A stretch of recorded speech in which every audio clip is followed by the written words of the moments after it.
This guy was a special forces soldier. In a chaotic world, his squad was so ruthless that they abandoned women in the scorching desert without food or water. If it were me, I wouldn't survive even a single day without food. The protagonist must have thought the same because that very day, he was reincarnated and dumped into an alley. Yeah, I don't even want to imagine what happened to him in that alley. Just then, he was startled. Acid rain was pouring down. He was completely clueless, like a blind man in a firefight. Then memories of his true identity started coming back. Jinquan had been betrayed by his own squad, and he ended up getting blown to pieces by nothing less than a missile. In this new world, the rain was acidic. Up ahead, it looked like someone lived there. Without even knocking, the idiot went ahead and opened the door, but there was a man standing with his back turned. The very next second, something insane happened. The guy exploded, literally out of nowhere. Even crazier, a girl inside a sewer started screaming, "Brother!" Jinquan watched everything as a piece of metal fell to the ground. He picked it up, completely confused. Then he noticed hooded figures with skull masks. They were exterminating rats. And now, anyone in the wrong place at the wrong time was next. Luckily, fate was literally on his side. As the skull-masked soldiers walked past the body, another explosion went off. Jinquan immediately started banging on the sewer hatch, begging for help. Someone opened it. He jumped inside, only to have a gun pointed straight at his head. Talk about jumping out of the frying pan and into the fire. The girl asked who he was. Jinquan said he just wanted to hide from the rain. Then she asked for the object he was holding. He handed her the piece of metal. She looked at it, called it her brother's, and burst into tears. At least she didn't have to witness what happened up there. She wondered how she could survive in a cannibalistic society without her brother. Yeah, things were only getting worse. Jinquan remembered his days as a soldier, the time his squad abandoned women in the desert. At that moment, he made up his mind. He was going to protect the girl. He said he considered himself a good person, but they probably weren't going to survive. His hand had already become horribly deformed from the rain. There was probably something radioactive in it. This was the dead city. The rain turned into acid, and anyone injured by it could only wait for death. The girl explained that she was from the third dead city. Those skull-masked men were police from the lower city. Honestly, I was getting even more confused than before. Jinquan asked about magic,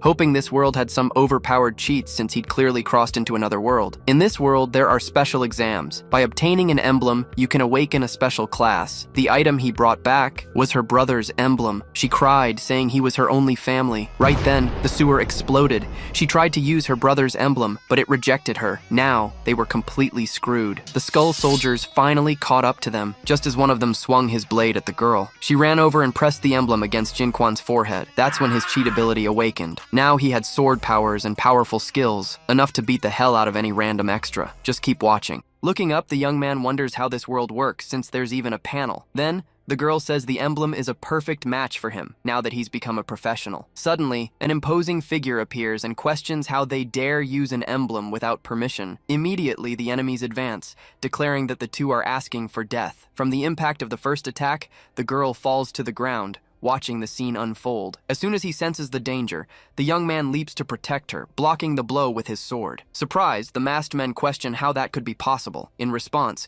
he lunges forward and launches a counterattack in a single spinning motion. With that, the warrior attacks again and orders them all to die. One of the enemies realizes the young man has already absorbed the emblem's power and immediately shouts for them to stop him. Turning his head, the young man replies that they're overestimating themselves. His weapon is then completely enveloped by a dark energy. In an instant, the attack strikes both enemies simultaneously. The girl watches everything, wondering how he can already be so powerful, having just absorbed the emblem. After the confrontation, the warrior lands on the ground in a ready stance. Looking at his own hand, the young man realizes the emblem's power is incredible, and that his body has been completely healed. Fallen on the ground, the enemies lament that they lost to a newly awakened rookie and can no longer report back. With his eyes glowing, the warrior then asks if they're still thinking of reporting back. In a swift move, he rushes forward and declares that they will all stay there. With that, his final attack pierces through the remaining adversaries all at once. Right after, the young man warns that they need to get out of there fast, as he killed enforcers and someone will surely find out. Looking at an opening in the ceiling, he questions how they'll be able to climb up since it's so high. The girl then reveals she's hidden there before and asks him to follow her. Immediately, she activates an explosive tied to a timer. The explosion blows a hole in the wall, raising a large cloud of dust. Near the rubble, the young man turns and asks if that really works. Pointing to the passage, the girl hurries him, saying there's a staircase on the other side. An hour later, the two arrive at a deserted street, and she finally says that this is her place. Standing at the door, he invites her in. Once inside, the young man comments that the place is a bit messy, but it's livable. The girl then asks him to sit down while she straightens things up a bit. Observing the place, the young man comments that it can't be easy to run this shop alone. Meanwhile, she opens a small case with some tools. With her gaze lowered, the girl replies that there used to be 2 of them, but now it's just her. The young man then apologizes for bringing up her brother, but she assures him it's okay. Just then, someone enters the shop and asks why they're only opening now. Immediately, they both turn towards the shadow appearing in the doorway. Surprised, the girl recognizes the figure as the warlord, who approaches with his men. The man then asks if her brother told her about the deal they made, and she asks what deal that would be. With a smile,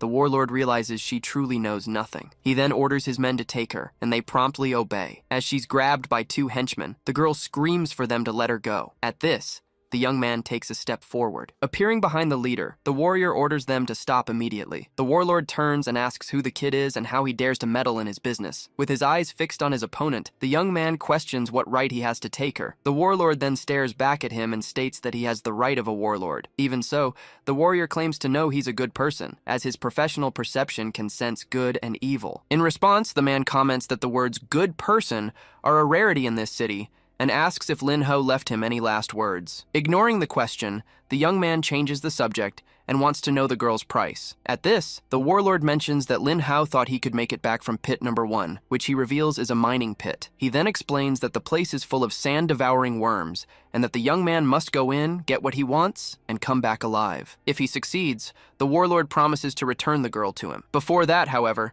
the man says he needs to see if the kid is qualified to make a deal with him. In an instant, the warlord lunges forward and throws a direct punch at the warrior. As she's held back, the girl screams for him not to fight. Despite this, he grabs a metal rod, and she warns him that Wang Meng is a second-order profession bearer. With it, the young man defends himself, blocking the warlord's punch with the rod. The man stares back at him, a surprised look on his face. Immediately after, the rod in the warrior's hand begins to glow with energy. Seeing this, the warlord asks if he's from the upper city, possessing a true soul talent. The girl then wonders how he actually managed to block the attack. With the rod in hand, the young man asks if he qualifies now. The warlord agrees to the deal, even though he thinks it's a mistake. The man then explains that to get the girl back, he must bring back a flower that grows from a grudge spider matriarch in Pit 1. Without hesitation, the warrior states that the deal is on. Looking at a frog on the ground, the warlord informs the boy that the deadline is tomorrow at 8 in the morning. He then orders all men from the dead city over the age of 16 to head to Pit 1. With a serious gaze,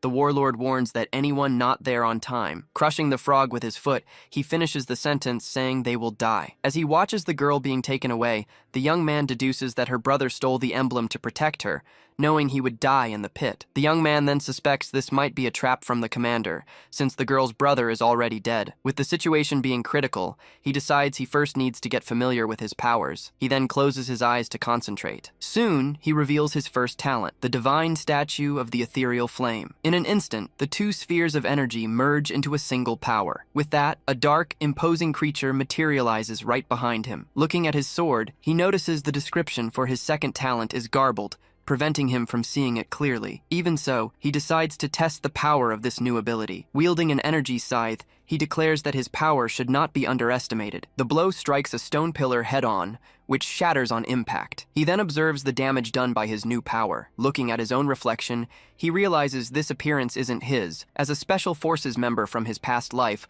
wouldn't have such fair and delicate skin. He also notices his name is different on the status panel, which now displays the name Diwu Jin Quan. Putting his doubts aside, he affirms that the priority now is to go out and gather more information about this world. Thus, half an hour later, the scene shifts to the front of an establishment with a glowing sign. Inside the bar, several people are dancing at a lively party. Sitting at the counter, the young man asks if the drinks are free. The bartender confirms they are, since everyone is heading to Pit 1 tomorrow. He then asks for more information about the place, and the man explains that it's a mine. The bartender then reveals they are qualified to mine because they're from the lower district, where there's an insect called the sand devourer. He continues, saying that these insects dig nests after feeding, and the miners call this process loosening the earth. Hearing this, the young man asks if they're going there to be food for the worms, And the man replies, "What else?" Raising his glass, the bartender suggests they wish themselves luck. The two then clink their mugs in a toast. Elsewhere, a man slams his fist hard on a table. Furious,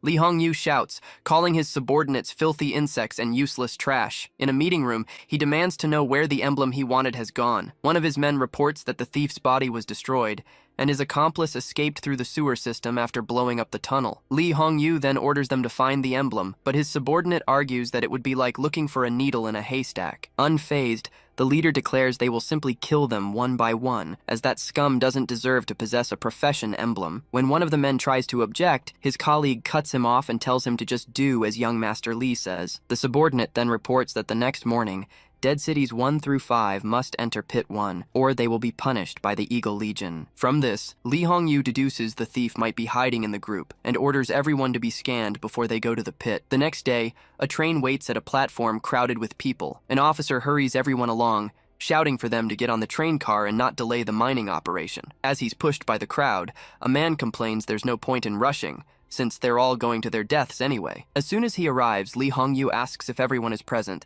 and the warlord confirms they are. With a focused gaze, the leader orders the search to begin, and for no one to be left behind. The man with the eye patch then reveals a device that can detect an emblem's energy and sound an alarm. Wasting no time, Lee Hong-yu tells them to stop dawdling and start the search immediately. Soon, two men approach the young man, and one of them orders the search to start on that side. The warrior then stares them down with a serious expression as they get closer. One of the men in hats shoves the young man, telling him to stop wasting time and get on the train. The warrior is then forced into the train car amidst a huge crowd. In the chaos, a hooded man asks them to take it easy, while another warns that the car is already full. Then, the hooded figure reveals an energy crystal with a smile on his face. Seeing this, one of the men nearby reacts with alarm. Looking back, the young man wonders why he's sensing such a malicious presence here. Next, the people around him start feeling sick, complaining they can't breathe. Quickly, one of the passengers' eyes roll back, and they collapse among the others. Meanwhile, a blond man remains standing amidst the people falling around him. Desperately, the passengers scream that there's no more room, and that two people have already been crushed to death. Suddenly, one of the guards points his weapon at the crowd. Immediately, the two men order no one to move. Hearing the order, hands up, the warrior complies and raises his arms. At that moment,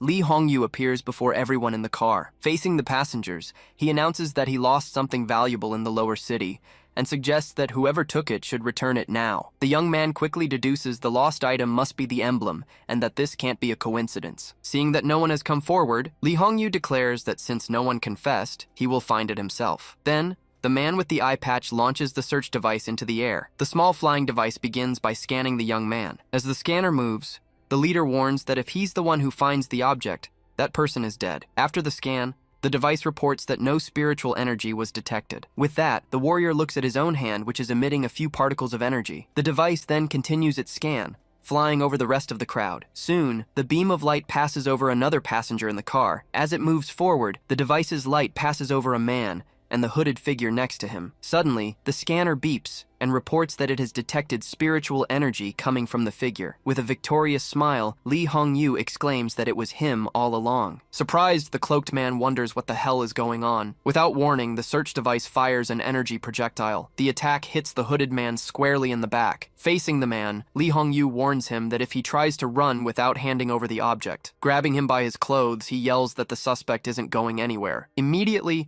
the man begs not to be killed and offers a purple crystal, saying it's all he has.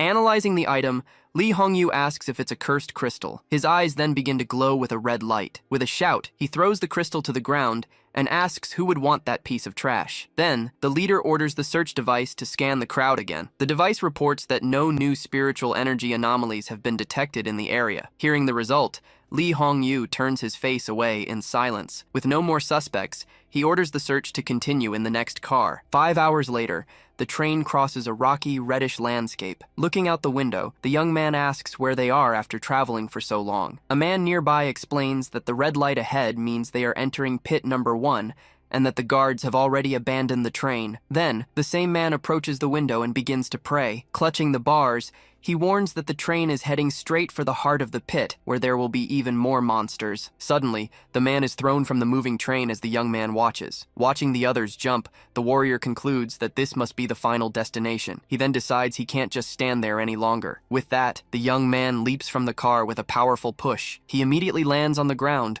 rolling to absorb the impact. Right after, the warrior gets up and faces the immense crystal cave. The young man then laments that the place is unknown and he has no information, wishing he had a guide. Suddenly, a noise from behind the crystals catches his attention. Without hesitation, he prepares for the coming fight. With a clenched fist, he braces for what's next. Then, the warrior charges forward and attacks with his sword in a single blow. Right after the attack, he lands near a creature fallen on the ground. With a smile, he tells whoever is hiding to come out so they can talk. Immediately, a man leaps from the shadows, shouting for him to shut up and die. Blocking the attack, the young man comments that he sees he wants to do things the hard way. The opponent reacts, surprised by the strength of the block. In an instant, the warrior overpowers him and throws him to the ground with a strike from his weapon. The attack hits the man's face with full force. Pointing his sword at the fallen enemy, the young man orders him to go to hell. Desperate, the man begs not to be killed, saying he had no choice. At the last second, the warrior stops his blade inches from the man's neck. He then asks for the man's name, who reveals himself as Chung Xiao,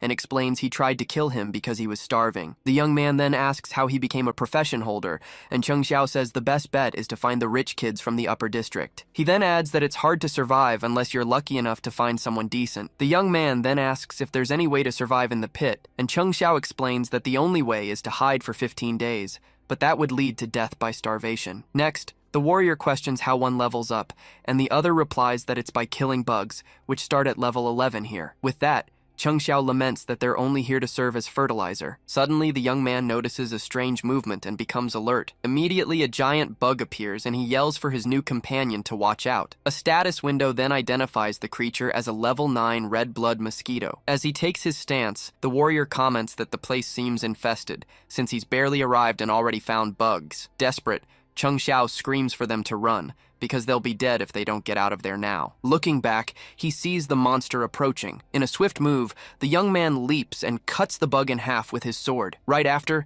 he lands on the body of the defeated creature. With the sword on his shoulder, the warrior comments that the monster was high level, but his talents are no joke. Surprised, Chung Xiao asks if he really just defeated a red blood mosquito in a single blow. Kneeling, he immediately begs to be the young man's right-hand man, but the warrior replies that he doesn't need any dead weight. At the refusal, Chung Xiao complains that there was no need to be so cruel with his words. Suddenly, the surrounding rocks begin to tremble and shatter. The young man then turns and questions the origin of the energy portal that has appeared from the ground. From the portal, a creature with sharp fangs and red eyes slowly emerges. The creature reveals itself to be a level 15 crystal ore bug. Immediately, the young man shouts in alarm at the creature's size. In a quick leap, the warrior climbs onto the giant monster's back. Lying on the ground, Chung Xiao reaches out and begs for help. Meanwhile, the young man lands on the ground, moving away from the creature. The monster then turns to him and lets out a powerful roar. Even so, the warrior prepares for the confrontation and readies his weapon. The young man analyzes that despite its high defense, the monster is slow and clumsy, making it his ideal type of fight. He immediately charges and attacks the creature with a direct blow. With swift footwork, he spins to prepare his next attack. Then, the warrior begins to circle the monster at high speed. Right after, he delivers his final blow and announces the 3000 flows technique. With a final blow, his sword cuts through the air, ending the fight with the creature. The system soon congratulates him for killing the crystal ore insect, informing him that he's gained 1,000 experience points and is now level 6. Surprised to have jumped 6 levels, the young man realizes that the greater the level difference, the better the drop rate, just like in a game. He then approaches the monster's carcass and shoves his hand into its body. With a tug, he pulls an item from inside the creature. Immediately, a status window describes the newly acquired equipment emblem, the crystal ore heavy armor. Looking at the item, he confirms that monsters do drop emblems, but this one is for equipment, not a class. He then examines the golden object in his hand for a moment. Without hesitation, the warrior decides to try and equip the new item. However, the system informs him that his level is too low and the emblem cannot be equipped. Holding the object, he wonders if there's a level restriction to use it. Putting that aside, he decides the priority is to explore the area and, above all, survive. Upon entering a dark passage, he's met with dozens of red eyes staring back at him. Surrounded by the legs of several monsters, he reacts to the presence of new enemies. In an instant, a swarm of crystal ore insects charges toward him. Facing the swarm, the young man remarks that more crystal ore insects are perfect for a little grinding. With a firm step, he stomps on the crystals and prepares to advance. Smiling, he challenges the small pests, saying it's time for some serious grinding. With the first strike, the system informs him that he killed a crystal insect with 100% efficiency. In the midst of battle, he moves swiftly among the various enemies. Soon, several system notifications confirm he's killed 3 more higher-level insects. After the battle, the status panel shows he's reached level 10 and reveals his advancement conditions. With a punch, he attacks another of the remaining creatures. After the victory, the warrior comments that a class emblem finally dropped and deduces that sword mastery emblems must also exist. Suddenly, he turns upon noticing a puddle of green liquid on the ground and questions what it is. The liquid then shoots toward him like a projectile. In a quick leap, the young man dodges the attack as it passes beneath him. Upon landing, he slides back and prepares for the new enemy. A creature with sharp fangs and compound eyes emerges from the shadows. Next, a giant, sharp, scythe-like appendage is revealed. The creature reveals itself completely, and a status window identifies it as the Crystal Ore Insect King, level 25. Seeing the enemy's level, the young man realizes this is going to be a huge problem. He immediately decides there's no point in fighting a losing battle, and that it's time to retreat. As he runs, he spots a pack of wolves in a nearby passage. Upon seeing the creatures, the warrior exclaims that he just had an idea. With that, he lures the Insect King toward the wolves, and the giant creature lets out a roar. Seizing the chance, the monster fires a jet of green liquid from its mouth. The attack crosses the battlefield at high speed. The projectile then scores a direct hit on the wolf pack. After being hit, the wolves turn toward the Insect King. In an instant, the pack charges to attack the giant monster. Hiding behind a rock, the young man celebrates his successful hate transfer. Watching the fight, he decides he'll let them destroy each other while he waits for a chance to land the final blow. As the wolf pack attacks, the creatures climb onto the Insect King's body. One of the wolves then bites down hard on the monster's carapace. In the midst of the battle, the young man leaps over the creatures to join the fight. Seeing the opportunity, he exclaims that the enemy is vulnerable and this is his chance. With a war cry, he charges forward and plunges his sword into the monster's body. The blow pierces the Insect King's armor and causes an explosion of energy. In response to the attack, the giant creature lets out a final, powerful roar. Immediately after, the monster's body explodes in a large fireball. After the victory, a system window displays his new skills and talents, which now include Nuclear Domain and Divine Statue of the Ethereal Flame. Looking at the wreckage, the young man remarks that a rank 2 boss is still tough to kill and that he needs to level up faster. As he walks away, he thinks that if he hadn't used the other monsters to his advantage, he probably would have been injured. Next, he examines the 2 items he looted from the boss. 2 status windows describe the equipment emblems, a pair of boots and a crystal ore staff. Holding one of the items, the warrior decides the emblems are useless to him right now and that he'll just store them. Suddenly, a new, even larger monster emerges from the shadows, surprising him. Suddenly, the young man spins into a combat stance and questions if someone else is there. Looking ahead, he sees a flock of bats emerging from a cloud of smoke. Approaching the location, he wonders what's happening, since the sound came from that direction. In the background, a voice desperately shouts for everyone to get away and just die. In the middle of the battle, one of the bats is hit by a crystal attack. Hearing the shouts, the warrior wonders if that familiar voice could belong to who he thinks it is. He's soon surprised to confirm that the man with the crystal weapon is indeed the person he met at the bar. Looking up at the ceiling, the gunman laments that if he's trapped here, it's only a matter of time until he dies. He then realizes that the 2 bosses, the vampiric Green Bat Kings, are watching him, giving him no chance to escape. With no alternative,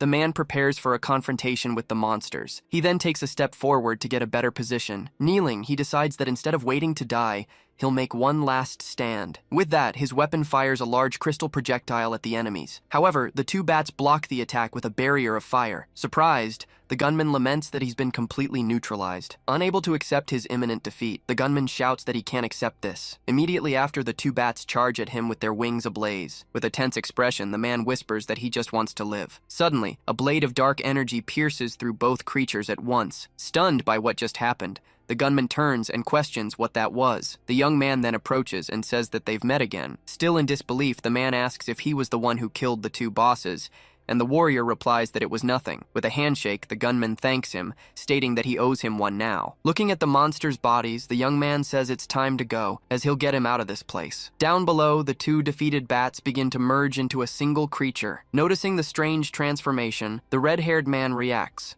not understanding what's happening. The creature reveals itself as the level 20 vampiric green Bat King and lets out a deafening roar. Seeing the new threat, the gunman laments the situation, exclaiming that this is not good. Without wasting time, the new monster dives toward them in a direct attack. Immediately, the warrior pulls his companion aside and shouts for him to watch out. With that, the two slide across the ground to dodge the imminent attack. In response, the creature takes flight and unleashes a powerful blast of fire. The young man says he'll hold off the monster and tells his companion to find an exit fast. Then, the weapon fires an energy projectile at the creature. The crystal shot then collides with the blast of fire, blocking the monster's attack. As the shooter yells for them to leave, the young man asks why they should run. The man warns him that the fusion body will kill them if they don't escape, but the warrior replies that death is not yet certain. He then adds that killing a boss grants more experience. In an instant, the warrior charges toward the monster to start the fight. Seeing this, the shooter screams that he's absolutely insane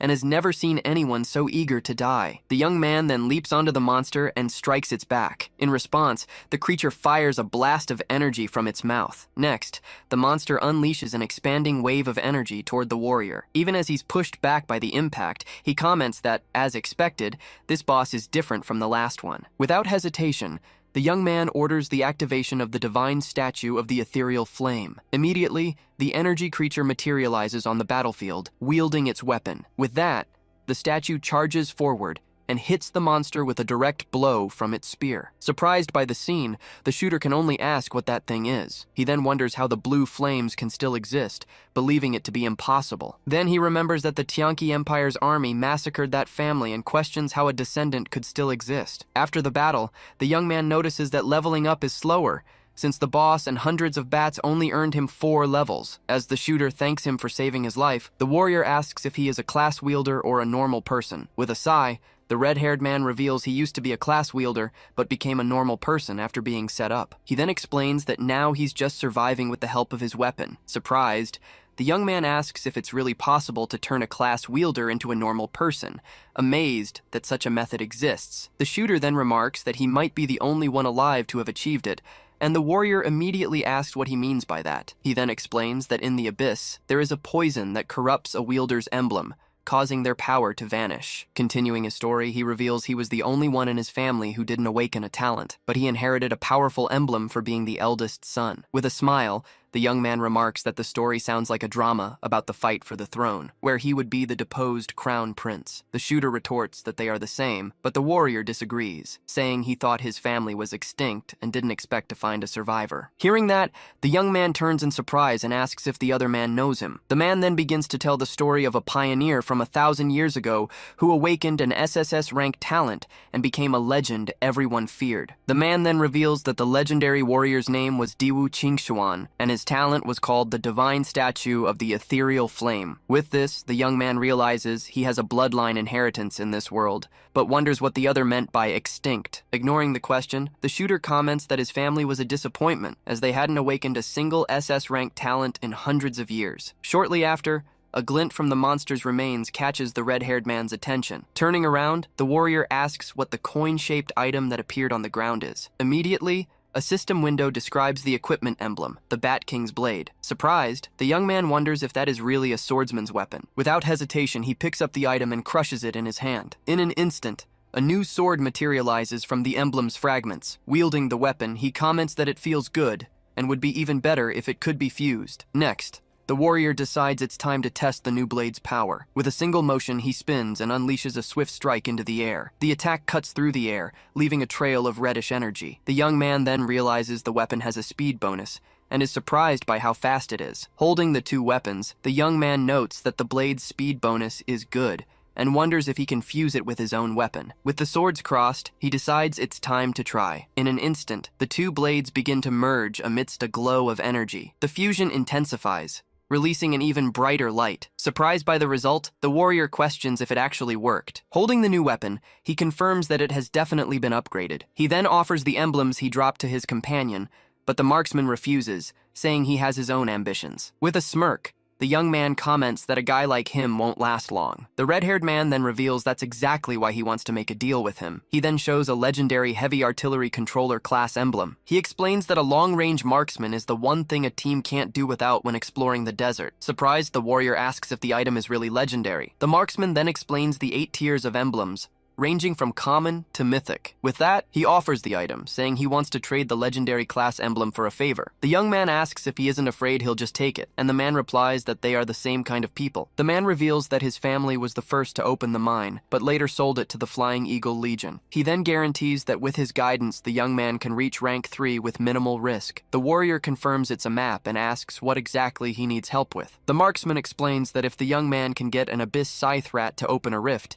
the deal will be fulfilled. He then replies that upon reaching rank 3, the young man will be able to use his ability to threaten the creature, forcing it to open a portal to escape. With that, the warrior understands he first needs to reach rank 3 to fulfill his part of the deal. The young man then asks if the marksman knows where the spiteful spider matriarch is in pit number 1. Surprised, the red-haired man questions what he wants with that creature. The warrior answers directly that he needs a clear resentment flower. With a smile, he explains that the matriarch's presence is one of the reasons pit number 1 is only semi-explored. He then points out on the map that the matriarch is a level 39 overlord, and that anyone below rank 4 would be just food for her. The young man then proposes that, in exchange for his help, he wants all the information on the matriarch and the map. The two shake hands, sealing the deal. With the deal sealed, the two advance together through the cave. The marksman warns him to watch out for the burrowing steel-tailed scorpions and advises him to hunt them to level up quickly. Suddenly, a scorpion's tail emerges from the ground and attacks the young man from behind. Immediately, the marksman turns and yells for him to watch his back. With a swift move,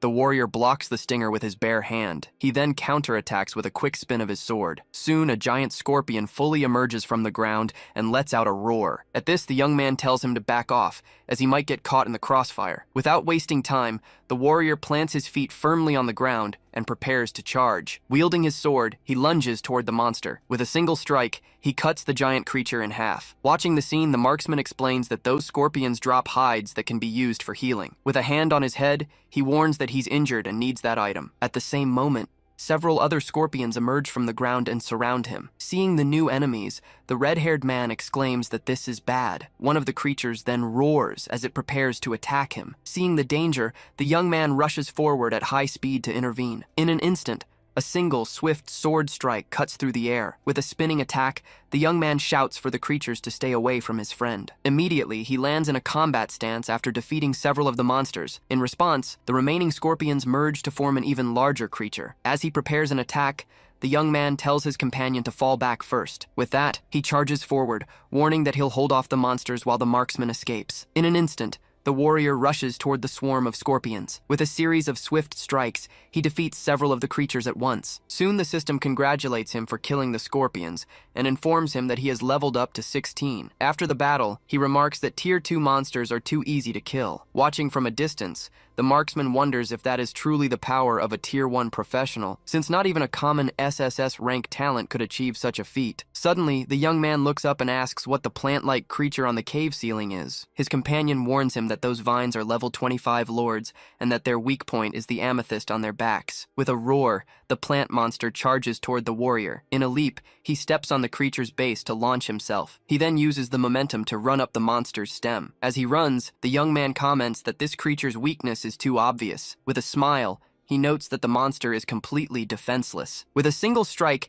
he slices off the plant's head, defeating it instantly. With one last roar, the plant creature is defeated by the warrior. With that, the system congratulates him for killing the flower-mouth insect king and informs him that he is leveled up to 18. Watching the battle, the marksman comments that the young man's sword technique is very strange, as each cut is smooth and clean. After the victory, the body of a spiky monster falls to the ground. With the high drop rate, the warrior comments that 2 more emblems have appeared. A system window then describes the first item, a purple equipment ring with healing abilities. Another window displays the description of a priest-class spell, Divine Radiance. The marksman then asks Jin Quan if he has a debuff ability, and the young man questions what that means. With that, he explains that a debuff suppresses the healing and recovery of living beings. He then notes that the monster's wounds seem to melt like cheese when the young man's blade cuts them. The warrior then reveals that his attacks are peculiar due to the bonus from his distorted talent. Curious, the red-haired man asks if he has ever tried to unequip an emblem,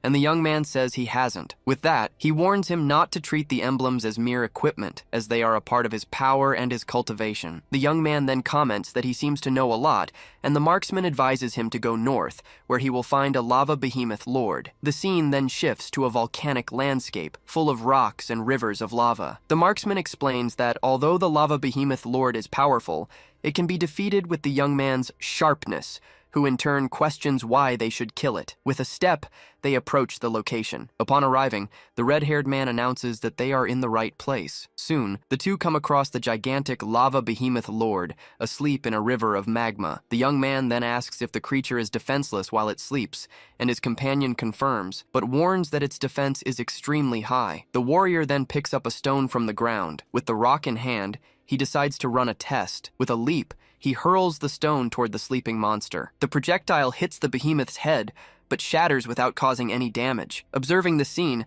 the young man comments that, as expected, the creature's defense is incredible. Unfazed, he raises his sword and shouts for the monster to taste his blade. In an instant, his weapon slices through the creature's rocky skin. With the impact, the behemoth lord awakens and its body begins to split in half. The warrior then positions himself inside the fissure he opened in the monster's body. The giant creature then explodes in a shower of rock and fire. The system then announces that he has killed the lava behemoth lord, and that his tier advancement was successful. With the impact of the explosion, the marksman falls to his knees. In disbelief, he exclaims that the young man actually did it, defeating a level 39 lord in a single blow. Then, several shining items emerge from the defeated monster's remains. With a smile, the warrior celebrates that an epic Tier 3 equipment emblem really is something good. A system window displays the first emblem, an epic weapon called the Molten Lava Verdict. Next, the description of a Molten Lava breastplate is displayed. Another window shows the stats of a Molten Lava warhelm. Finally, the description of the Molten Lava pauldrons appears on the screen. Looking at his panel, the young man comments that he got some good gear, and now he'll see if he can advance. His status window then displays his new stats and the conditions to advance to the next rank. However, he realizes he still needs a sword mastery emblem to evolve. Meanwhile, the marksman celebrates that a molten lava fruit dropped, giving him a chance to change his fate. The warrior then asks if sword mastery emblems drop in pit number 1, as he needs one to advance. The red-haired man explains that the drop rate is very low, unless you kill much higher level monsters. He then asks what type of sword mastery build the young man is leaning towards, and he replies that he prefers an agility build. The marksman, however, disagrees and suggests he could try a constitution build. The young man argues that this build is useless, since the damage is low and the defense doesn't compare to a knight's. With that, the red-haired man touches his shoulder and says that for him, it's different. He then explains that with the divine statue of the ethereal flame, the warrior can break the build's limitations and compensate for the lack of agility with a quick assault skill. The young man agrees that the suggestion makes sense, but asks him to first tell him the next location. Analyzing the map, the marksman suggests they can explore the Drywater Mines, Ghostwood Valley, and the train terminal. He then explains that if they can farm all 3 locations, it will be enough to reach rank 3, since rank 4 requires a class break. The scene then shifts to the Low City, showing an overview of the rooftops. In a room, a man yells that if he doesn't find the emblem, everyone in Redstone City will go down with him. One of his subordinates tries to argue that it's nearly impossible, but he cuts him off, saying he'll sweep the city inch by inch. Another man then informs him that a group of young masters from the high city wants to enter the mine early. Surprised, the leader questions the news and declares that no one can enter without his command. Annoyed, he realizes his status will be useless if the thief makes contact with them, and his subordinate suggests he negotiate with the group himself. With his eyes glowing red, the leader fills with rage. Then, he turns and walks away in silence. Answering a call, he greets his uncle, who immediately asks where the item is. The young master lies, saying the item is with him, but that he'll be back the day after tomorrow. The uncle threatens him not to come back if he doesn't find it. With the call ended, he stares at his phone with an angry expression. Decided,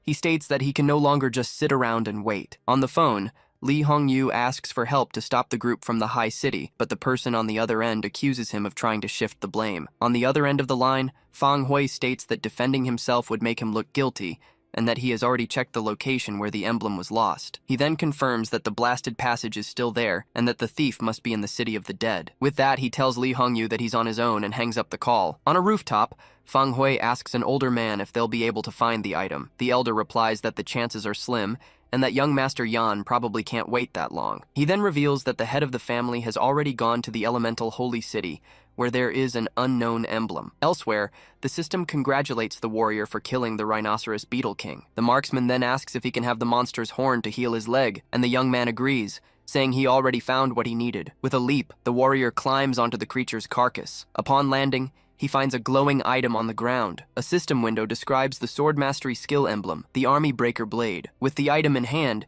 he comments that his demonic sword mastery allows him to learn skills one rank above his own. Without hesitation, the young man absorbs the emblem and commands the skill to be learned. Immediately, the system congratulates him for successfully learning the army breaker blade. With his eyes glowing with an intense purple light, he prepares to attack. Next, the warrior unleashes a powerful strike with his sword, releasing a wave of dark energy. The attack hits the monster's horn head-on, which begins to shatter. The marksman then comments that he's getting stronger very quickly, and the young man replies that he just needs one more rank 2 monster to advance. Looking at a lake, the red-haired man warns that there's a monster there called the bone-eating fish, which is hard to kill because it's in the water. In an instant, a fishing rod materializes in his hand. With the bait ready, he says they can use the Rhino King's meat to fish for the monster. Soon, the rod's bobber is cast and lands in the water with a loud splash. Immediately, the line is pulled taut, churning the surface. Seeing the movement, the young man shouts that they've got a bite. Then, a level 23 bone-eating fish leaps out of the water towards them. With a swift move,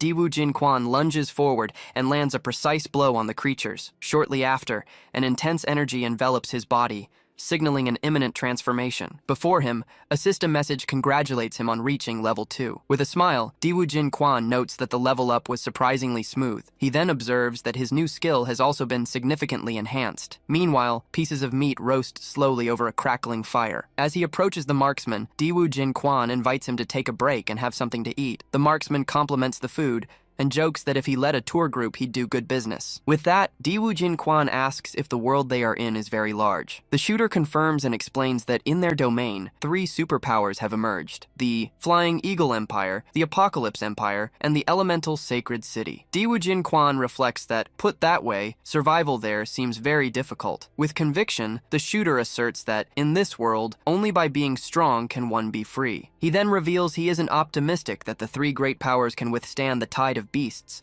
predicting a return to a wandering era. Confused, Diwu Jinquan asks what a wandering era is, pondering that a time where the weak are prey for the strong is indeed troubling. The marksman then warns that tour groups might enter the area at any moment and that they should try to avoid them. Elsewhere, a tour train arrives at the outer platform of Pit 1 in the Dead City. Inside the train, a man questions why they're only just now entering, and Li Hongyu replies that it was to let the swarm of sand devourers calm down. Then, his companion mocks Li Hongyu, reminding him that he's the young master who had his legs broken, and asks if he came to try his luck again since Jiling Air is here. Annoyed, Li Hongyu thinks that the fact her brother broke his legs was suppressed long ago, and the man is bringing it up again. Suddenly, a female voice cuts into the argument, telling them both to stop. Soon after, the woman, identified as Jiling Air, simply orders them to get out. With a determined look, Li Hongyu decides he needs to stay close to them to stop them from trading the emblem they haven't found yet. Back in the cave, Diwu Jinquan asks what a tour group is. The marksman explains they are young masters from the upper district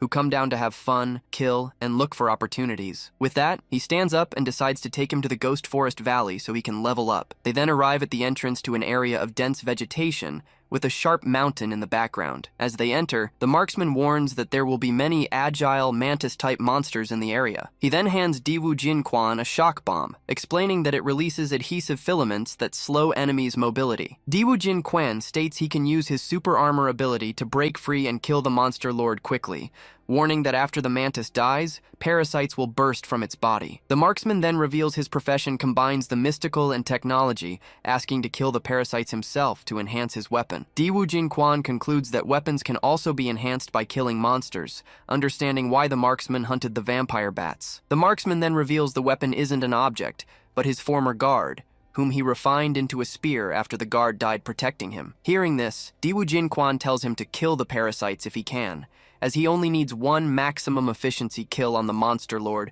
to increase his chances of getting a skill. Then, Diwu Jinquan rushes toward his target. As soon as he stops, a huge mantis appears before him. Diwu Jinquan then summons a large energy statue that materializes behind him. The creature attacks the statue with a direct blow to its chest. Suddenly, a shadowy figure appears behind the monster and accuses it of daring to ambush him. Then, Diwu Jinquan declares that the creature is courting death as he slices it in half. Even after the kill, he observes that the statue was sliced, noting the monster's high attack power. Meanwhile, the marksman yells for Jinquan to fall back immediately. From the creature's decapitated neck, dark energy begins to emerge. With that, the parasites burst out of the monster's body toward Diwu Jinquan. The marksman then takes his position and yells for him to leave the rest to him. In an instant, he fires a projectile from his large sniper rifle. The shot hits the parasites and envelops them in a mass of crystals, freezing them in midair. With a smile, the marksman comments that the effect wasn't bad, and the result is quite good. Immediately, Diwu Jinquan senses a new threat approaching fast. Soon, 3 more insectoid monsters emerge with a loud roar. Diwu Jinquan prepares for combat, firmly gripping his greatsword. With a swift move, he blocks a strike from one of the attacking creatures. Immediately after,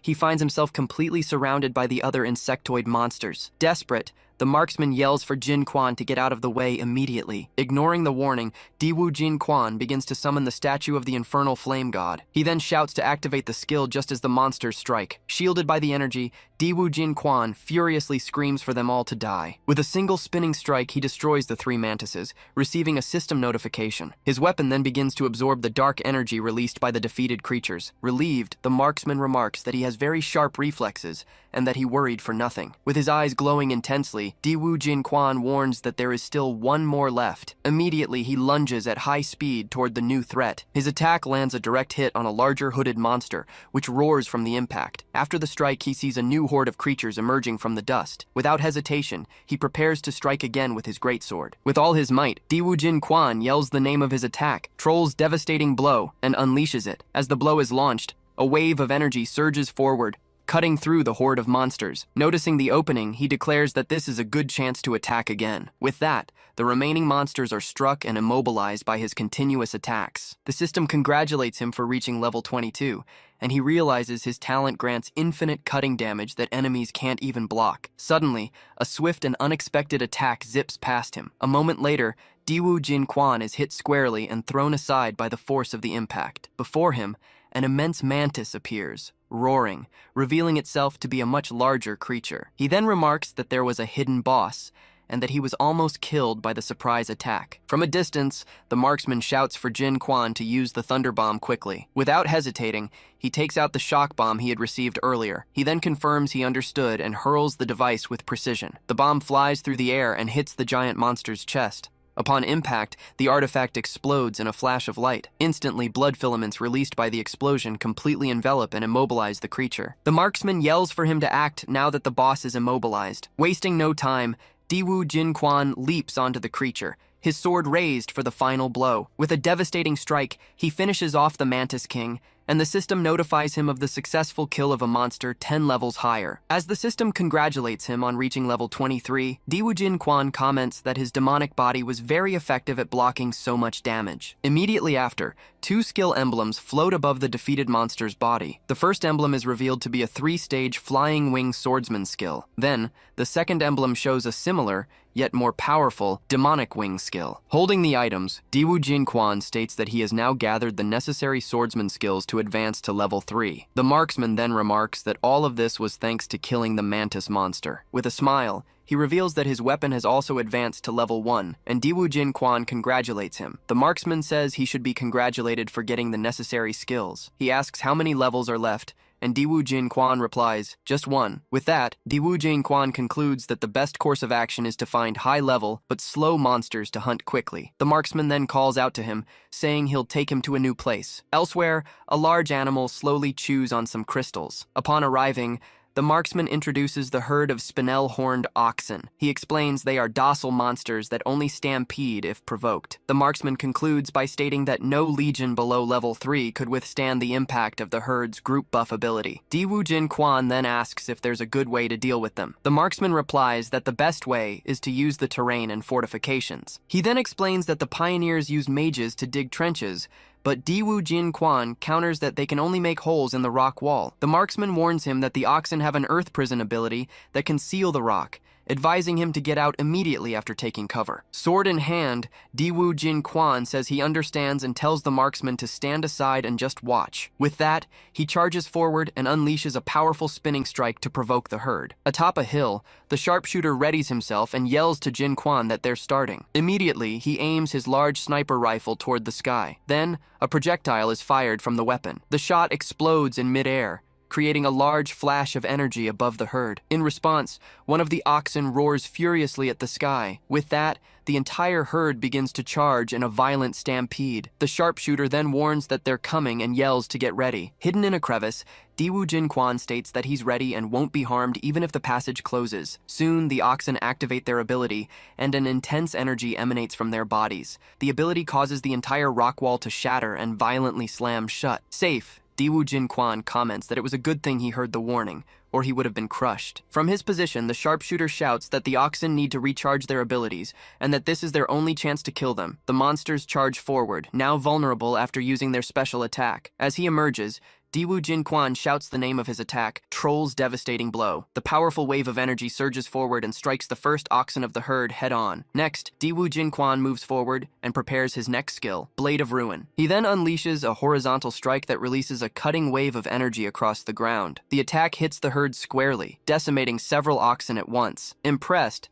the sharpshooter remarks that with two such strong skills and swift movements, not even in his prime could he be a match. He then reflects that even with his family's talent and his class, he still couldn't win that fight. With that, the sharpshooter concludes, shocked, that Diwu Jin Quan is a true monster. After the massacre, the system congratulates him on reaching level 29. The sharpshooter approaches, surprised that he killed them all by himself, and Diwu Jin Quan asks if the herd doesn't have a lord. With a sigh, the sharpshooter says no, explaining that if it did, it would be another powerful matriarch. Diwu Jin Quan then notes that the bodies contain spinel bezoars, an excellent detoxification material. Soon, the sharpshooter begins to extract the material from one of the corpses. He holds the freshly extracted bezoar and states that it's worth a lot. The sharpshooter explains they can sell the bezoars to the Tianhe Consortium, whose main business is potions, which would guarantee them a decent living. With that, he hurries them, warning that the smell of blood will soon attract a large number of monsters. Diwu Jin Quan says it's perfect that the monsters are coming, as he's only one level away from his class advancement. The sharpshooter suggests they follow a specific path, as they'll likely get the necessary experience by killing whatever they find. Diwu Jin Quan agrees, but states they can't waste the emblems that dropped. Inside a cave with tracks, he asks where they are going. The sharpshooter explains they're heading to the central area, where the monsters are denser and there's a scrap nest. He then details that the silver thread silkworm lives in the nest, weaving a giant cocoon to trap and store its prey, making them easy to kill. Meanwhile, a train moves along the tracks in the cave. At high speed, the vehicle speeds through the rocky tunnel. Inside the train, a man named Liu Shi thanks young Master Zhu for leading them and proposes a toast. With his glass in hand, Zhu Jianxiong declares that their main mission is land reclamation and that everything else is negotiable. He then sits aside while the other passengers continue their conversation. Looking out the window, Li Hongyu complains of boredom and wonders when the train will finally stop. Suddenly, the train stops on the tracks, and Diwu Jin Quan and the sharpshooter watch it closely. The sharpshooter then questions why a train is arriving now, since the tour group was only supposed to show up in 15 days. As he observes the train, he spots one of the passengers looking out the window. The man inside the car, in turn, reacts with surprise upon seeing them outside. Upon recognizing the figure on the train, the sharpshooter is visibly shocked. Inside the car, the man named Zhao Liubai wonders if the person he sees is who he thinks it is, and if they weren't supposed to be dead. Zhu Jianxiong then asks Zhao Liubai what he's doing and why he's so agitated. Without answering, Zhao Liubai forces the train window open. In a swift move, he leaps out of the train onto the platform. As he lands, Zhao Liubai crouches to absorb the impact. Looking around, he wonders where the person is. He tells himself he definitely saw two people, and one of them looked a lot like him. One of his men approaches and asks young Master Zhao what's wrong. Zhao Liubai insists he wasn't mistaken. He wonders why, if the person isn't dead, they haven't returned to the upper district. As they move away, Diwu Jin Quan asks if the man on the train knew him. The sharpshooter suggests they could sell the Bezors to him. The sharpshooter then reveals the man is the young master of the Tianhe conglomerate. He's a dark priest pretending to be ordinary, and there are only 2 known mythic professions in the upper district. He explains that the young master's family actually possesses a 3rd secret mythic profession that he managed to sync with. Suddenly, white threads burst from the ground and begin to wrap around their feet. Diwu Jin Quan feels the threads binding his body and asks what they are. Immediately, the threads are yanked forcefully upward. Both are dragged and suspended in the air, completely immobilized by the silk threads. Hanging upside down, Diwu Jin Quan complains to the sharpshooter, saying he was so busy talking he didn't notice the ambush. The sharpshooter explains this is the signature move of the silver thread silkworm, whose silk is incredibly tough. He then points to the cocoons on the ceiling, saying they are the monster's food supply. He adds that if Diwu Jin Quan takes care of them, he should reach level 30. With determination, Diwu Jin Quan shouts that he's ready for the task as intense energy erupts from his body. He decides he needs to kill all the monsters in the cocoons before the silkworm returns. With a powerful burst, Diwu Jin Quan breaks free from the threads and lands hard on the cavern floor. Immediately after, he unleashes a series of rapid strikes, destroying the cocoons and eliminating the creatures trapped inside. After the slaughter, he realizes he's still a little short of leveling up. With an agile move, he cuts the threads holding the sharpshooter, freeing him from the trap. As he recovers, the sharpshooter declares that it looks like he'll have to go after the silver thread silkworm. Diwu Jin Quan then asks where the creature is located. The sharpshooter explains that the thin threads are tripwires to deter intruders. If they're touched, the monster will return very quickly. With a determined look, Diwu Jin Quan turns toward the alarm threads.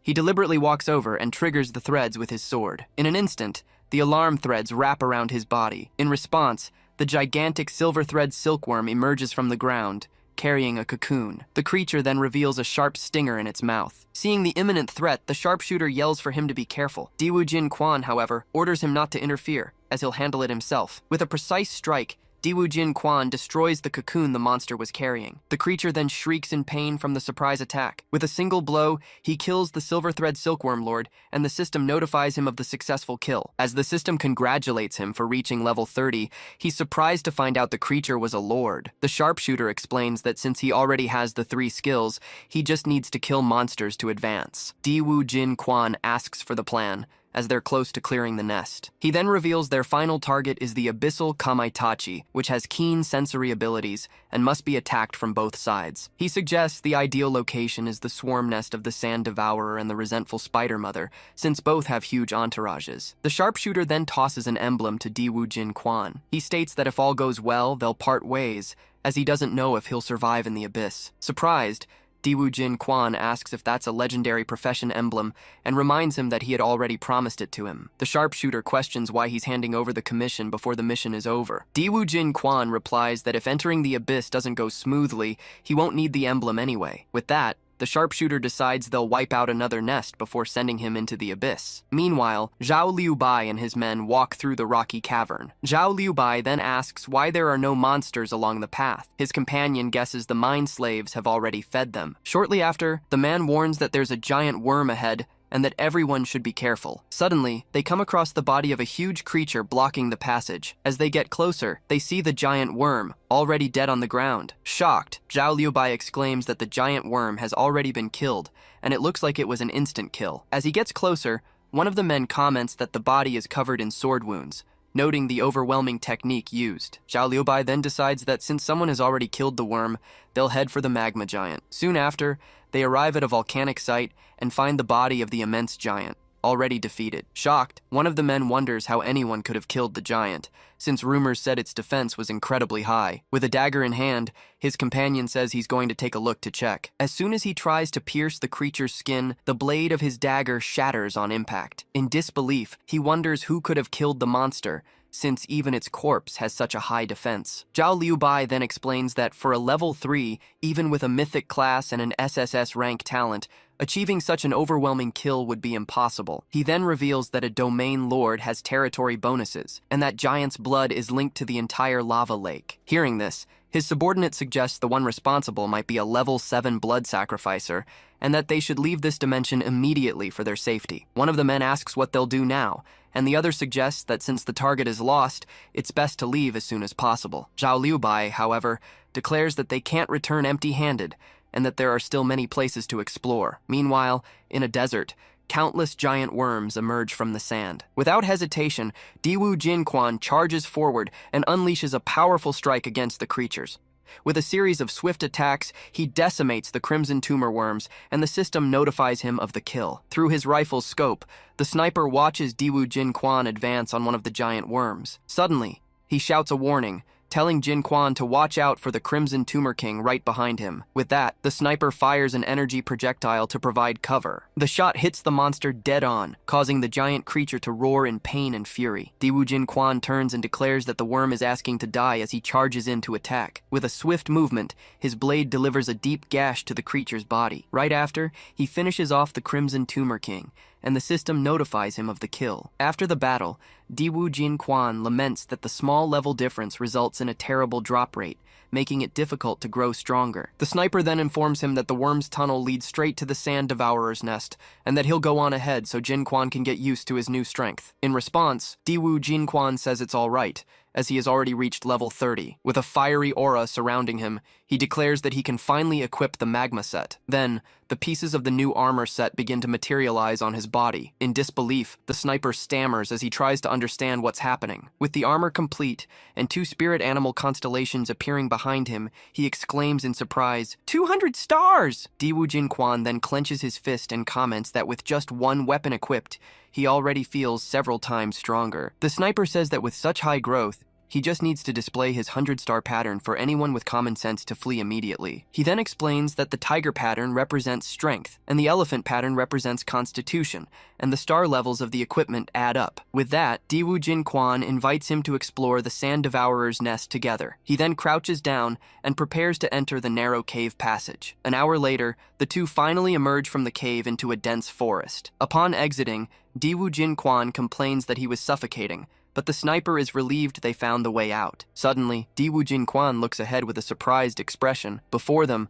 a clearing reveals itself, covered with thousands of skeletons scattered on the ground. The sniper comments that the smell of blood is intense, and that this must be the hunting ground of the abyss scythe rat. Faced with the new scene, Diwu Jin Quan asks what the plan is. Holding a fruit and a small device, the sniper announces that he's going to set the bait. He then places the small drone with mechanical legs on the ground. The device then grabs the fruit with its claws, setting the trap. The sniper explains that with so many dead humans nearby, the creature will definitely come looking for a feast. Soon, the two position themselves behind the drone, and he declares that now all they have to do is wait. Nearby, an abandoned bus lies next to a dark, floating portal. The small drone then moves forward with the fruit in its claws, heading to the center of the clearing. The device then stops at the planned spot, while the two wait, hidden behind a rock. Diwu Jin Quan asks if this method will really attract the scythe rat. The marksman explains that the creature is nearly impossible to detect. He adds that the fire element contained in the fruit can force the creature to reveal itself. Hearing this, Diwu Jin Quan says he understands the plan. The drone remains completely still, waiting with the bait. Suddenly, a piece of the fruit is bitten off by something invisible. Diwu Jin Quan warns that something is eating the bait, but the marksman stops him, telling him to wait a little longer. In an instant, the fruit starts to float in the air, moving away from the drone. As it floats, pieces of the fruit continue to mysteriously disappear. He then comments that he can't see the creature, but the bait is running out. With a smile, the marksman assures him the fun is about to begin. Immediately, a creature with bright red eyes appears in a burst of flames. The small animal, now on fire, squeals in pain from the fruit's effect. As soon as the creature reveals itself, the marksman shouts that this is their chance and tells him to attack. Immediately, Diwu Jin Quan takes a firm step to launch himself forward. He then leaps at the monster and invokes his skill, the Troll's earth-shattering strike. With a shout, he unleashes a powerful vertical strike that cuts through the air. The impact of the attack sets the ground ablaze with intense flames. In response, a giant worm emerges from the earth, roaring in pain from the fire. From his hiding spot, the marksman wonders if the attack was a success. Amid the flames, the giant creature seems to retreat back underground. Surprised, Diwu Jin Quan wonders if the monster actually fled. The marksman warns him to be careful, as the creature is cunning. Diwu Jin Quan asks if there's a way to find it. With a smile, the marksman holds up a grenade, and suggests they try a new approach. Right after, the two run as the device is thrown toward the battlefield. The grenade explodes in a flash of fire right where the monster had disappeared. As they run from the blast, the marksman yells for them to hide first. With that, the giant worm emerges from the smoke again, now revealing its claws. The worm's giant claw clenches tightly in response to the pain. Amid the flames, the creatures roar in agony from the intense burns. The larger worm then strikes the ground, trying to put out the fire with jets of sand. Then, it directs the jets toward the smaller worms that were also on fire. The marksman then explains that the sand-devouring worms, by trying to put out the fire, will help them find the scythe rat. Next, the giant worm's claw strikes directly at the small flaming rat. The other creatures dive into the earth to try and extinguish the flames on their bodies. With that, the scythe rat is hit by multiple jets of sand shot by the worms. Seizing the chance, Diwoo-jin Kwon charges forward, yelling that he's finally found his target. With a swing of his sword, he unleashes a wave of energy and commands the monster to die. Hit head-on, the creature roars in pain as the energy engulfs it. Behind the monster, a large purple energy portal begins to materialize. With the final blow, he kills the abyss scythe rat, and the system notifies him of the successful kill. Without hesitation, Diwoo-jin Kwon runs toward the portal that has started to form. He then realizes he overdid it, as the abyss gate could close at any moment now that the rat is dead. Suddenly, a dark crow with red eyes lands on the ground. The creature then spreads its wings, revealing a dark energy aura. The crow then flies up and perches on the abyss portal, watching Diwoo-jin Kwon. As he prepares to move forward, the marksman stops him, grabbing his shoulder. Confused, Diwoo-jin Kwon turns and asks if that is his talent. With a mark glowing on his forehead, the marksman confirms that his talent is related to the abyss. The sharpshooter reveals that his talent is called Abyss Commander, and that the crow is his guard officer. Diwoo-jin Kwon states that, for him, the help has already exceeded the value of the class emblem, as he needs to go the rest of the way alone. As they say their goodbyes, the sharpshooter wishes him a safe journey and proposes that if they both return alive, they can start a tour group. With a smile, Diwoo-jin Kwon agrees to the idea and suggests he could be the group leader and the sharpshooter, the narrator. Excited, the sharpshooter replies that he's really looking forward to it. Diwoo-jin Kwon then reflects that all good things must come to an end and says goodbye. With a wave, the sharpshooter also bids him farewell. With that, the sharpshooter turns and walks toward the abyss portal, which closes right behind him. Alone again, he thinks that after that farewell, he doesn't know when they'll meet again. Suddenly, an orb of light emerges from the defeated monster's body, catching his attention. The system window reveals it to be a lucky gold coin, a special accessory that increases the luck attribute. He then observes the shiny item in his hand. Surprised, he wonders what a special equipment is. The coin then emits an intense glow before his eyes. With a fiery aura surrounding him,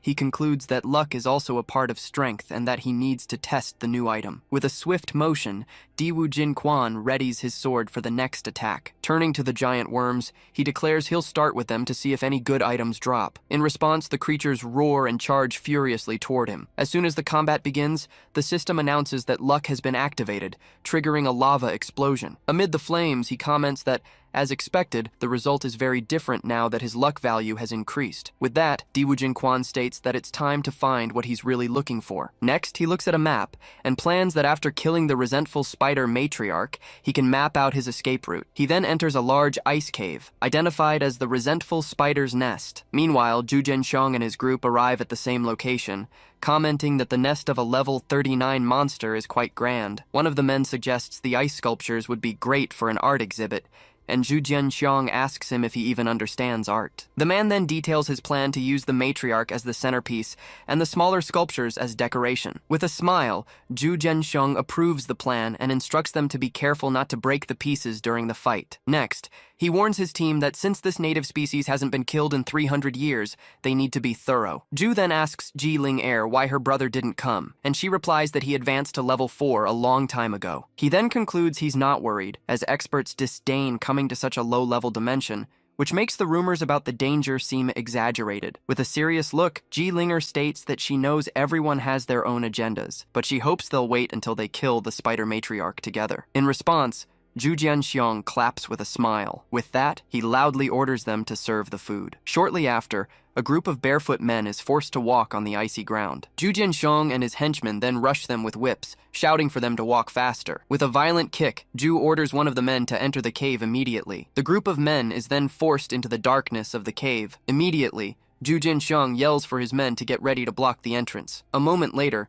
a splash of blood stains the snow outside the cave. Lured by the sacrifice, the gigantic, resentful spider matriarch emerges from the darkness. Wielding a large axe, Zhu Jinxiang declares he's going to have some fun, as he hasn't stretched in a long time. He then charges at the creature, telling the others to keep their eyes open and watch closely. With a leap, he delivers a powerful blow with his energy axe directly at the matriarch. The creature roars in response and attacks with its sharp claws. Watching the scene, Ji Linger identifies his class as Blood Fury Warrior and admits it can't be underestimated. With his eyes glowing, Zhu Jinxiang declares that he feels great, as he loves the smell of fresh blood. He then braces for the creature's attack as it shatters the ice in front of him. Suddenly, another creature strikes him head-on, making him scream as he's thrown into the air. From a distance, Ji Linger watches the scene and wonders what that is. Then, she is shocked to identify the true, immense, resentful spider matriarch emerging from the shadows. As he recovers, Zhu Jinxiang wonders if that's the resentful spider mother. Shrouded in an energy aura, he declares this is exactly what he wanted. He then yells for everyone to watch him play with the beast. His energy weapon scores a direct hit on the smaller creature before him. In response,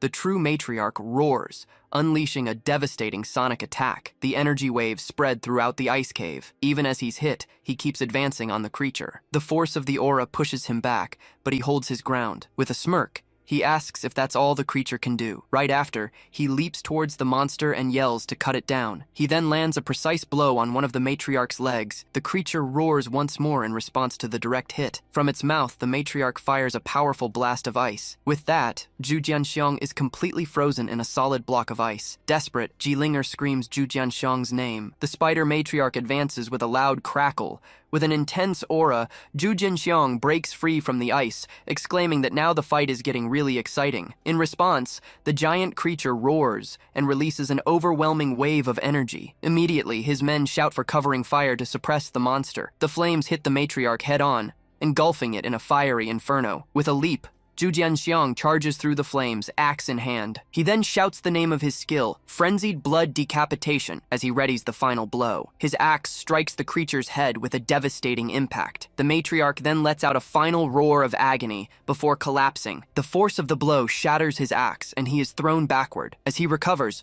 Zhu Jianxiang scoffs that the 300-year calamity was nothing. With an arrogant smile, he declares himself the true #1 of the new generation. The creature's body then disintegrates, leaving only 2 emblems floating in the air. Annoyed, he questions why, instead of top-tier loot, only 2 blue emblems dropped. Suddenly, everyone sees a lone figure standing before the creature in the crowd of people. In the distance, Zhao Liubai mocks Zhu Jinxiang, saying he only defeated a guardian lord. With a smile, he tells them to wait, as the real show and the fishermen have yet to arrive. Furious, Zhu Jinxiang yells, "Damn it!" as the emblems fall to the ground. He then kicks the defeated creature's body, enraged at getting such poor items. One of his men informs him that the identification skill revealed the monster was an ice guardian, not the matriarch. Surprised, his subordinates conclude that if there was a guardian, there must be a domain lord as its master. Suddenly, the group panics, and Li Hongyu screams that she doesn't want to die here. Amid the chaos, a seismic shockwave knocks everyone to the ground. From the shadows, the true spider matriarch emerges, much larger and more menacing. Moments later, they find themselves completely surrounded by giant spiders, realizing there's no escape. Elsewhere, Diwu Jinquan concludes he must secure the resentment purification flower before the tourist group does. He then looks at a map indicating his target's location. From this, he deduces that since the area hosts 4 domain lords, his best chance is to use an elemental advantage. He then decides to go in and take a look at the location on the map. Approaching the cave entrance, he comes face to face with a swarm of spiders with glowing red eyes. With a smirk, Diwu Jinquan remarks sarcastically that he's been targeted by weak monsters. He then declares they are nothing more than experience points as he summons his skill to attack. In response, the giant spider roars furiously at him. The creature then stares him down with its multiple red eyes. With one strike, he states that if their defense shatters so easily, they aren't worthy opponents. Meanwhile, the true matriarch advances in another part of the cave. Soon, Li Hongyu's group watches the scene of slaughter in complete horror. Desperate, one of the men shouts, asking what they'll do as he doesn't want to die. At this, Jilinger's guards volunteer to clear a path for her. One of them then takes aim with his launcher and yells for everyone to watch. Immediately, a projectile is fired at high speed. The missile hits the matriarch head-on, causing a massive explosion on impact. One of Jilinger's guards reports that they've taken down one of the creatures, saying this is their only chance. Suddenly, Jilinger's eyes widen in complete shock. She then screams desperately, telling them to watch out. From the shadows, the true matriarch roars, revealing its imposing presence. With a swift move, the creature fires a powerful blast of ice. The attack hits Jilinger and her guards head-on, and they scream from the impact. Her face stained with blood, she watches the scene in a state of shock. In the midst of combat, Zhu Jianxiong keeps fighting, swinging his axe. His attack lands a direct hit on one of the matriarch's legs. Annoyed, he turns and yells, asking if Jilinger isn't going to help. With her hand outstretched, blue energy begins to form around her. She then invokes her armored mechanic skill, materializing a large mountain tank. The tank's cannon then fires a high-speed energy projectile. Watching the scene, a shocked Li Hongyu exclaims that a legendary class mechanic is too strong. Beside him, the other men react in terror to the power on display. In a panic, one of the men repeats to himself that he can't and won't die. Suddenly, he flinches as he sees someone's leg step near him on the ground. As the matriarch roars, the man screams desperately for help. With that, the creature fires a freezing blast, trapping everyone in blocks of ice. Trapped in the ice, Li Hongyu curses, declaring he needs to break free immediately. He then manages to move his arm and strike the icy prison. He cries out in pain, seeing his hand has been partially frozen. With a swing of his axe, he shatters the ice trapping his hand. After breaking free, he turns and faces the situation with a tense expression. Suddenly, Jilinger warns everyone that something is wrong and she feels something under her feet. The ground then shatters and a massive creature emerges, launching everyone into the air from the impact. Before them, the Ice Spider, a level 45 domain lord, releases an aura of freezing energy. Its mandibles then begin to glow with an intense light. The creature roars and fires a barrage of ice spikes from its mouth. Several men scream in pain as the projectiles hit them dead on. As they run,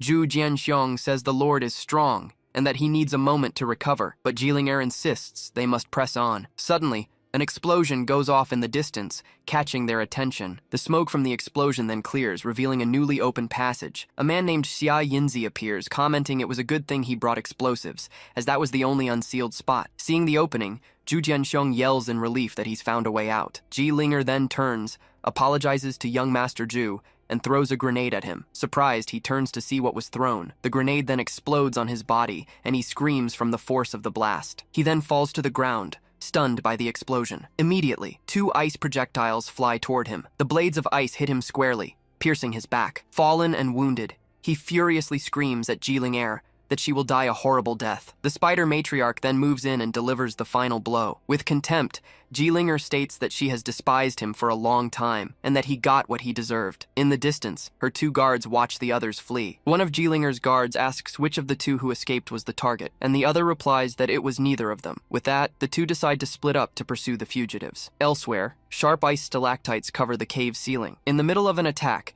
Diwujin Quan kills the Woodvine Spider Lord, and the system notifies him of the kill. The system then informs him that he has obtained the blueprint for a sacred spring of life potion. Immediately after, he also receives the blueprint for a purple-grade item, the Vine Gauntlets. Diwu Jinquan then stands victoriously over the body of the defeated creature. Suddenly, he hears a distant voice crying for help. He then turns and looks in the direction of the cry. Desperate, Xia Yinzi screams for someone to save him as a horde of spiders closes in. With a swift move, Diwu Jinquan rushes in to the rescue. He then shouts the name of his attack, Ruinous Strike! As he unleashes the blow, the wave of blue energy engulfs and completely decimates the spider swarm. The system notifies him of the successful kill, and he stands before Xia Yinzi, who is sitting on the ground. Shocked, Xia Yinzi wonders who this man is and how he can be so strong. Diwu Jinquan then turns and asks if he can still walk. With a mix of relief and surprise, Xia Yinzi thanks him and confirms that he can stand. Xia Yinzi asks if he killed all the monsters by himself, and Diwu Jinquan replies that he won't let anyone who gets in his way live. At this, Xia Yinzi thinks that if he follows such a powerful man, he'll definitely have a better chance of survival. He then bows and begs the big brother to let him follow, promising to help with anything. Diwu Jinquan lifts him up, commenting that a man has gold under his knees. He then places him on an ice pillar beside him, questioning his attitude. Surprised, Xia Yinzi lets out a cry of astonishment. Grabbing him by the collar, Diwu Jin Quan asks if what he's doing isn't appropriate. Xia Yinzi then looks up, shocked by a new, approaching threat. Confused, he can only stammer, "What?" The two then watch a swarm of ice spiders breaking through the frozen surface. The creatures emerge in large numbers, ready to attack. Xia Yinzi panics at the number of monsters, and Diwu Jin Quan orders him to hide behind him. With a leap, Diwu Jin Quan charges the swarm to begin the fight. He then warns him not to interfere with his leveling. With a swift move, he unleashes his powerful skill, 3-stage demonic wing strike. With his eyes glowing intensely, Diwu Jin Quan charges the swarm with total focus. He then unleashes a series of rapid strikes, cutting down the spiders with his weapon. In a spinning motion, he leaps through the air, decimating several creatures at once. His attacks continue relentlessly, destroying the remaining monsters with ease. After the slaughter, a skill emblem emerges from the bodies of the defeated creatures. Shocked, Xia Yinzi remarks that under his blade, the ice guardians that were too strong for others seem to be made of tofu. The new skill emblem is revealed as the epic Solar Judgment. As the system congratulates him on reaching level 35, he realizes the lucky gold coin is truly useful. Without hesitation, he decides to use the new emblem immediately. A system message then asks if he wishes to convert his common sword skills into demonic sword skills. With a tap on the screen, he confirms the conversion and selects yes. Suddenly, the scene shifts to a large, dark hall filled with demonic creatures. Seated on a throne, an imposing lord introduces himself as Urkas, the lord of the evil blade. He then declares that on this day, he will execute the 12-winged angel to demonstrate his power. A vision then reveals a mysterious voice saying that his blade will cut through falsehood and that his life. The vision then ends in a flash of intense green energy. Next, a pink-haired woman is seen screaming as she falls through the darkness. Back in reality, Diwu Jin Quan wonders if that memory was the story behind the skill or the world itself. The system then reveals that he has obtained the new legendary skill, Judgment of Urkas. Surprised, Xia Yinzi asks if the skill is legendary, and Diwu Jin Quan realizes it's not something simple. With that, Xia Yinzi celebrates, certain that he didn't follow the wrong person. Meanwhile, Zhao Liubai urges his men to flee, telling them not to get involved in the chaos. Suddenly, one of his men stops him and warns that there seems to be someone ahead. They then spot two figures running in the distance, not understanding what is happening. As the pursuer catches up, the fugitive asks if the monsters followed. The pursuer says it doesn't look like it. Unexpectedly, a green tentacle wraps around the pursuer's foot, and he exclaims that something is wrong. He then looks down, realizing the trap he has fallen into. Immediately after, he is yanked into the air, screaming that it's a trap. Both men are then captured by a tentacled monster, which reveals itself as the source of the trap. As this happens, one of the men's weapons falls to the ground as he's dragged by the creature. Suddenly, the sword that fell is thrown and strikes the tentacle monster. The impact of the weapon causes the creature to shatter into crystal fragments. The severed tentacles then dissolve into a puddle of green slime. With that, the two men fall to the ground, finally freed from the trap. One of them remarks, relieved, that it was a close call. Suddenly, his companion is seized from behind, a knife held to his neck. The two men are then surrounded by Zhao Liubai's henchmen. They recognize them and beg not to be killed. An imposing figure then appears before them, saying, "You two." With an air of superiority, Zhao Liubai asks if they want to live. The men are shocked to recognize young Master Zhao. With an intimidating gaze, Zhao questions who they were chasing and what their purpose was. One of the men explains they were sent to watch the young masters on the train and prevent contact with the mind slaves. Zhao then asks why and what they are afraid of. At this, one of his henchmen pressures the man to reveal who sent him, and he shouts that it was the Shengwei conglomerate. Hearing the name, Zhao Liubai wonders if they're after the unknown emblem. The man then realizes he actually knows the emblem and wonders if he might also be the one destined to find the mind slave. With that, Zhao Liubai, holding his weapon, states that they have given him a satisfactory answer. The two men then desperately beg for their lives, swearing to young Master Zhao that every word they spoke was the absolute truth. Even so, they scream for him to stop, but are hit head-on by the released energy. Suddenly, one of the men is surprised to notice something unexpected happening. Then, they both realize that a healing spell has completely recovered their injuries. Zhao Liubai then orders them to go back and tell their master everything they saw,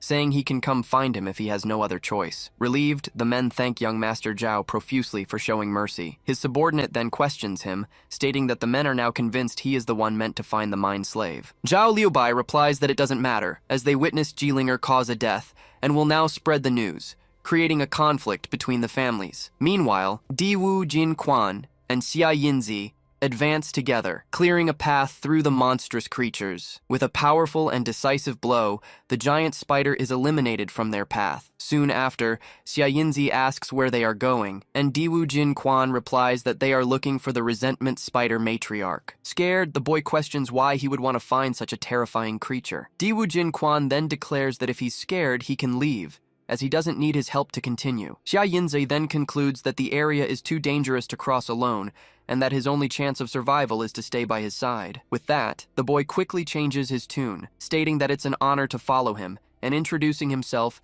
as a useful level 39 radiant priest. Diwu Jin Quan stares at him and asks directly if he is from the upper city. Promptly, Xiaoyinzi explains that he was born in the lower city, but was selected to go to the upper city after awakening an S-rank talent at 16. He then confirms he reached level 39 very young because his level was boosted with items, but now he needs a class advancement to evolve. Not understanding, Diwu Jin Quan asks what a class advancement means. Xiaoyinzi begins to explain that the human body is fragile and cannot continuously enhance emblems, so they use altars to assimilate the power of monsters. With this, he concludes that the process of merging with a monster to strengthen one's class is what defines an advancement. Diwu Jin Quan asks what an altar is, and the boy replies that it's a legion's totem and that only legions possess them. He then adds that they are usually in the hands of great powers, and that the lower city has none. So, Diwu Jin Quan deduces that to achieve advancement, one must join other factions, but Xiaoyinzi says you can create your own legion with a token. The boy then lists the 5 existing tokens, which belong to the Flying Eagle, Jixi,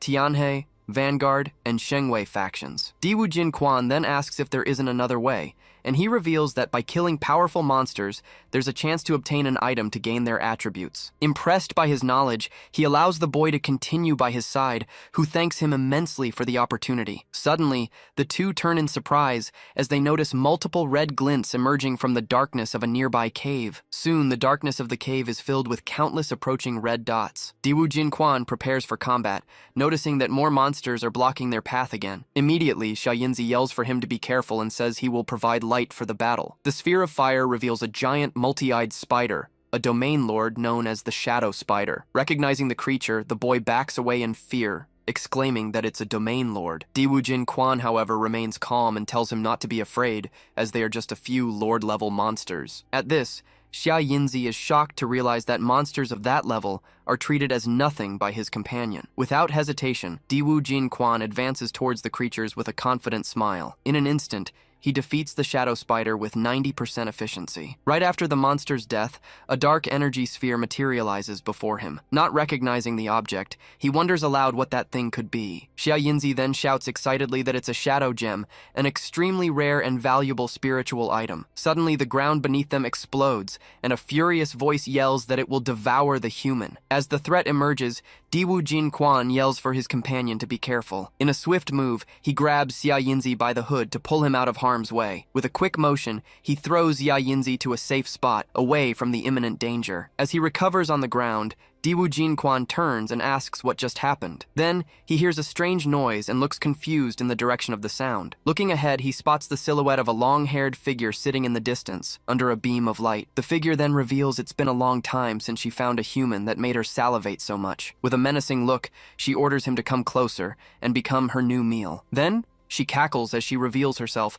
mounted on the resentment spider matriarch, a level 40 creature. Xiaoyinzi is shocked to realize they've found the resentment spider matriarch in this place. He quickly warns him to be careful, as the matriarch can spawn countless offspring that resurrect infinitely. Excited by the challenge, Diwu Jin Quan steps forward, saying he'll handle her himself. With that, he leaps toward the creature and its master, preparing to strike. However, before he can attack, a strong wave of energy repels him. He wonders what just happened. Then, an immense vortex of power is summoned, filling his entire field of vision. Desperate, Xiaoyinzi screams. Realizing his companion couldn't withstand even a single blow, the attack hits its target head-on, causing a massive energy impact. He keeps screaming his protector's name, fearing the worst. The creature's master calls him an insignificant human, saying that dying at her hands should be considered an honor. However, amidst the debris from the attack, Diwu Jin Quan reveals himself, completely unharmed. He then admits the matriarch is truly different, to the point where he barely had the right to fight back. He explains that thanks to his quick reaction,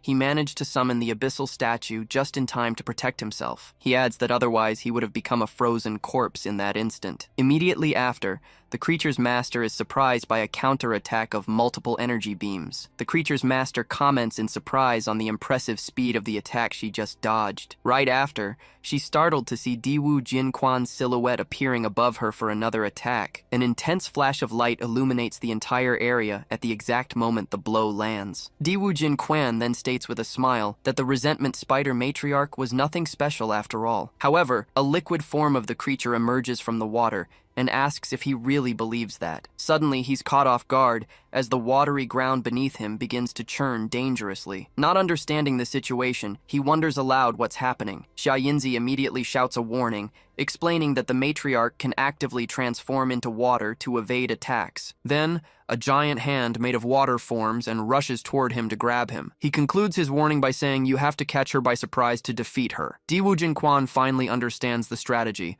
realizing she split herself just moments before his slash hit. He then remarks how wonderful it feels to be able to add more bodies to attack with at the same time. Still, the creature declares he cannot escape as it tries to crush him with its water hand. Trapped in its grip, he realizes the situation is not good at all. Suddenly, the water prison begins to be pierced and shattered from the inside out. With great effort, he unleashes his energy and manages to break free from the water's pressure. In an instant, the liquid prison is completely shattered by a powerful explosion. With that, he emerges from the debris and positions himself atop a large, summoned structure. The creature's master then faces him and starts to say that she had warned him before. She then finishes her sentence, stating that he cannot escape the palm of her hand. An uncountable horde of spider monsters then emerges to attack under her command. Diwu Jinquan, however, declares that what he was waiting for has finally appeared. The woman points at him and orders her army to kill him immediately. The creatures charge en masse and begin to climb the structure in a coordinated attack. Before long, the swarm of spiders completely overruns the structure. Suddenly, one of the monster's carapaces is pierced by a blade coming from another direction. Surprised, the creature's master questions what is happening and how he wasn't trapped. Meanwhile, one of his clones charges forward and starts slicing through the creatures with a spinning attack. Right behind her,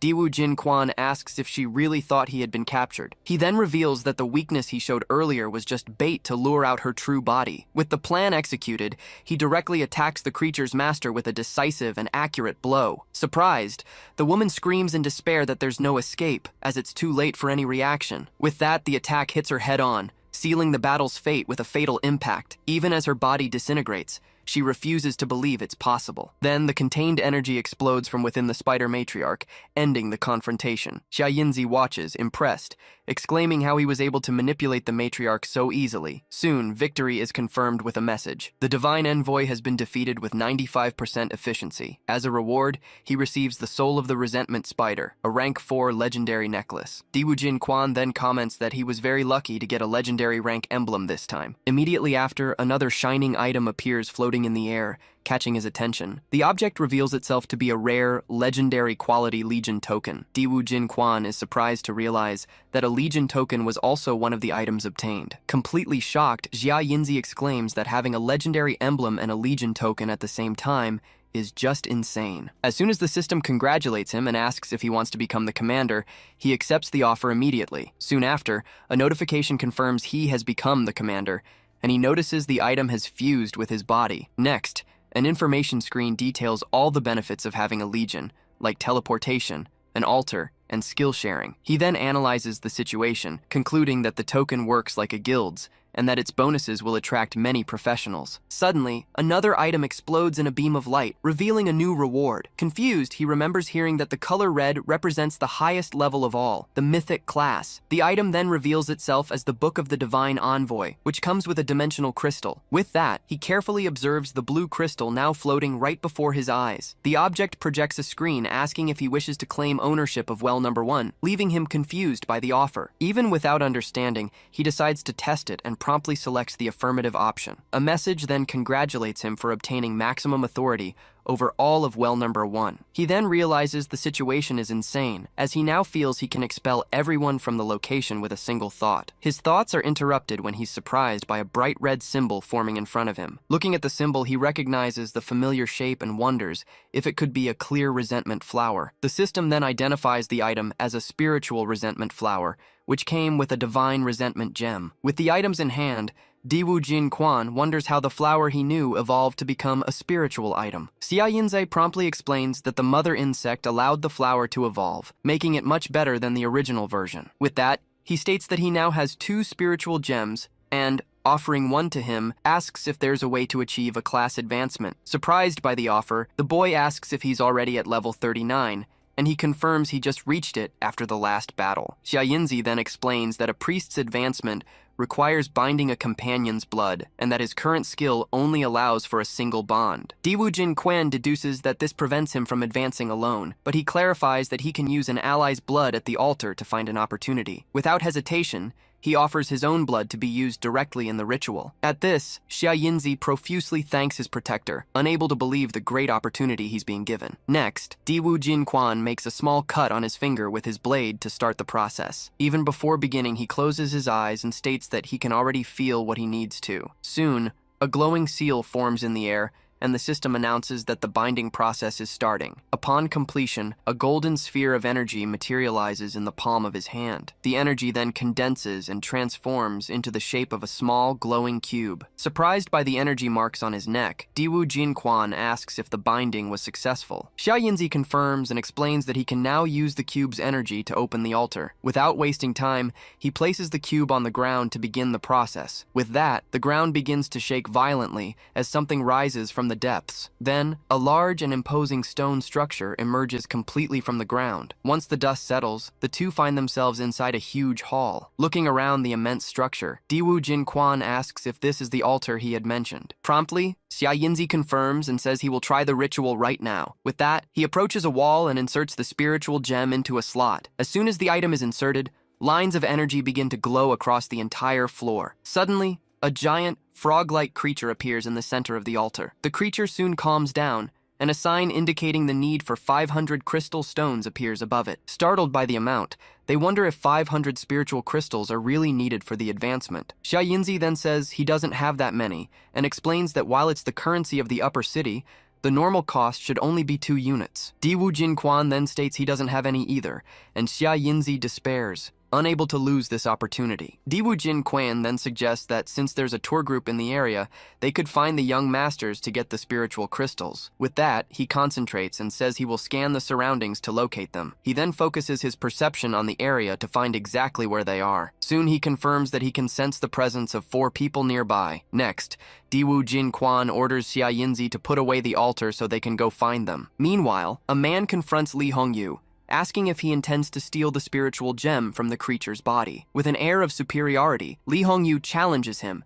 asking why he doesn't just get out of the way. The man in the suit taunts him, asking how an abandoned child of the Li family managed to return and enter well number 1. Unintimidated, the young man retorts that for a piece of trash from the Zhao family, he seems to know a lot. With that, he explains that his presence there can only mean that Li Hongyu or Li Hongfei made a huge mistake and were replaced. The revelation leaves the young man from the Li family completely shocked and speechless. Recovering, he declares he's only there to grab some good stuff, and that a job requiring brains doesn't suit a second-generation ancestor. Immediately, one of the subordinates warns the young master to be careful, as the young man is about to make his move. Surrounded by his energy, he lunges forward, declaring the spirit jewel is his, and that no one should even think of stealing it. Promptly, the 2 men in suits rush forward at high speed to intercept him. One of them then scoffs, questioning if an abandoned child really thinks he can turn the tables on them. Their attack, however, is blocked by an energy barrier that shatters the ground around them. From their hiding spot, Xia Yinzi notices they've started fighting, and Diwu Jin Quan signals for silence so they can watch the fight. Taking advantage of the distraction,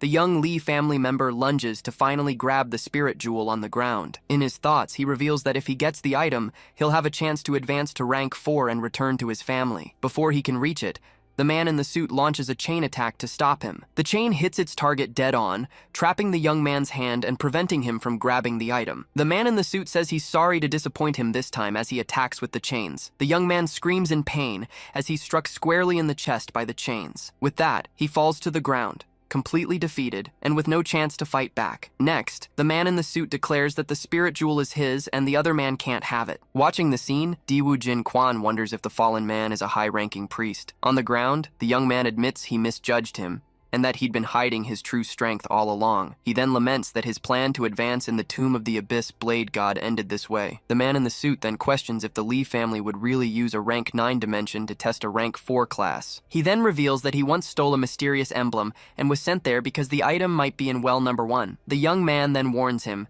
saying Lee Hongyu is the type to kill 1,000 rather than let one escape, and that he'll be waiting outside. Shocked by the revelation, Xia Yinzi wonders if the mysterious emblem mentioned is the one his companion has. Suddenly, the man in the suit senses a strange presence and turns around in surprise. Without hesitation, he shouts for whoever is hiding to show themselves immediately. In a panic, Xia Yinzi warns his companion that they've been discovered and asks what they should do. The man in the suit then turns to them and says that since they've watched long enough, it's time for them to come out. No longer hiding, Diwoo Jin Kwan and Xia Yinzi walk into the center of the clearing. With that, he states they're just passing through and tells the group to continue what they were doing. One of the men immediately alerts his young master, saying his aura is the same as the one who killed the lords along the way. Zhao Liubai stares at him with an expression of surprise and suspicion. Diwoo Jin Kwan then rests his hand on the hilt of his large weapon. Sensing the tension, Zhao Liubai orders his men to stand down and back away. He then praises Diwoo Jin Kwan's skill for getting so close without being noticed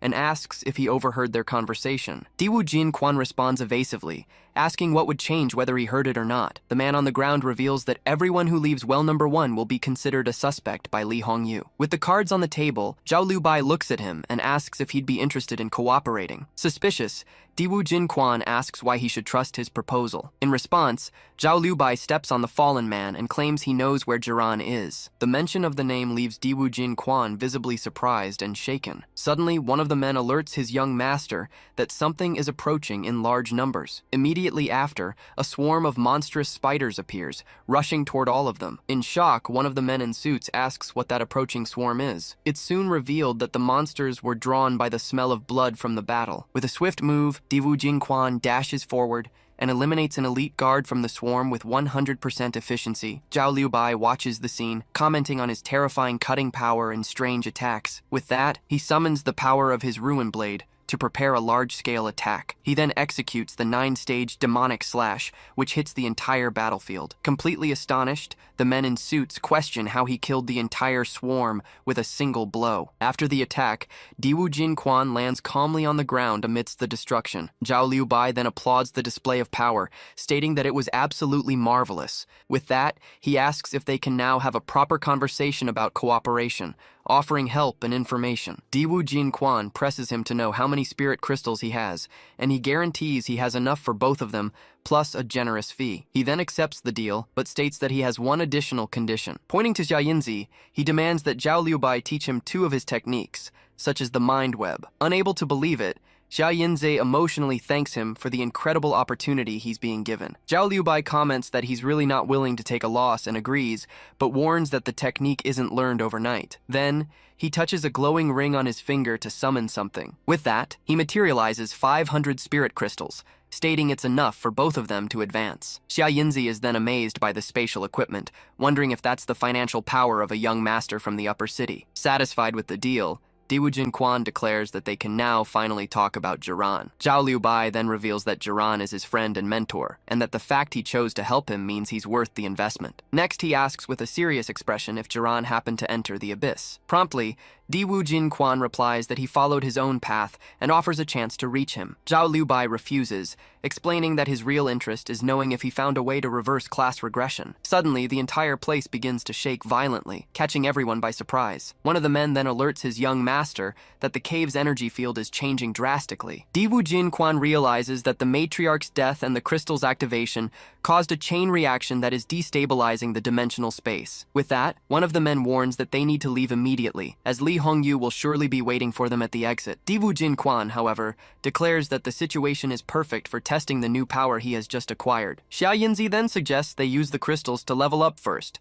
and his companion agrees with the idea of finding a safe place. Zhao Liu Bai then takes the lead, telling them to follow him to an abandoned miners' camp that is relatively stable. Inside the altar, a beam of purple energy descends from the ceiling to the center of the room. With that, Xia Yinzi prepares himself and shouts the commands to condense the energy and begin the advancement. The 500 spirit crystals are then completely absorbed by the altar's creature. Next, the two sit in meditation as the released energy begins to envelop them. All the ritual's energy concentrates around them as they remain in meditation. Soon, a large manifestation of dark energy appears behind Diwu Jinquan during the process. Suddenly, the monster's resentment materializes into a physical and threatening form, ready to attack. Diwu Jinquan then faces the creature and questions how a mere remnant of a thought dares to be so presumptuous. Without hesitation, he attacks the dark manifestation with a single, powerful slash. The creature's remaining energy is then absorbed into a large vortex. With that, all the energy from the vortex flows directly into Diwu Jinquan. He then sits in the center of the altar,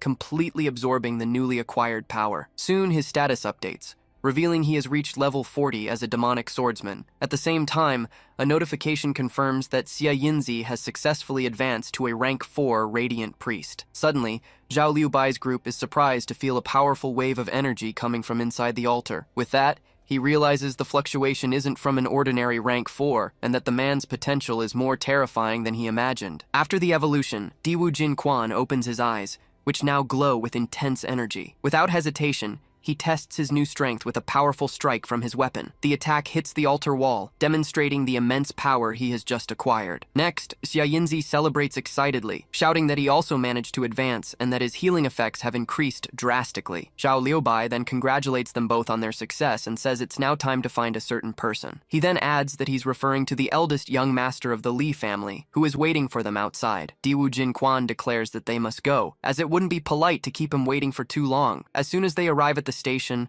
Zhao Liubai explains that's the outbound train, and Xia Yinzi asks where the young master is. Once inside the car, he warns that the man is surely guarding the exit and tells everyone to be careful when getting off. With that, Diwu Jinquan observes one of the train employees standing in the aisle. Suddenly, Jiling Er, who was sitting, asks why only they are there and where everyone else is. Zhao Liubai then tells them to leave, stating that there's no one else in the place. She turns forward, casting a suspicious glance to the side. While Xia Yinzi drinks something beside her, Diwu Jinquan continues to watch the blue-haired woman. With everyone on board, the train finally starts moving down the tracks. And so, the journey begins as the train travels through the frozen landscape. Elsewhere, the warlord sits in his office while a young man lies fallen on the floor. He thinks that since the boy hasn't made a move, he's probably not getting back up. Suddenly, a man enters and throws a bucket of water on the young man, who screams in shock. The warlord quickly turns around, recognizing the person who just arrived.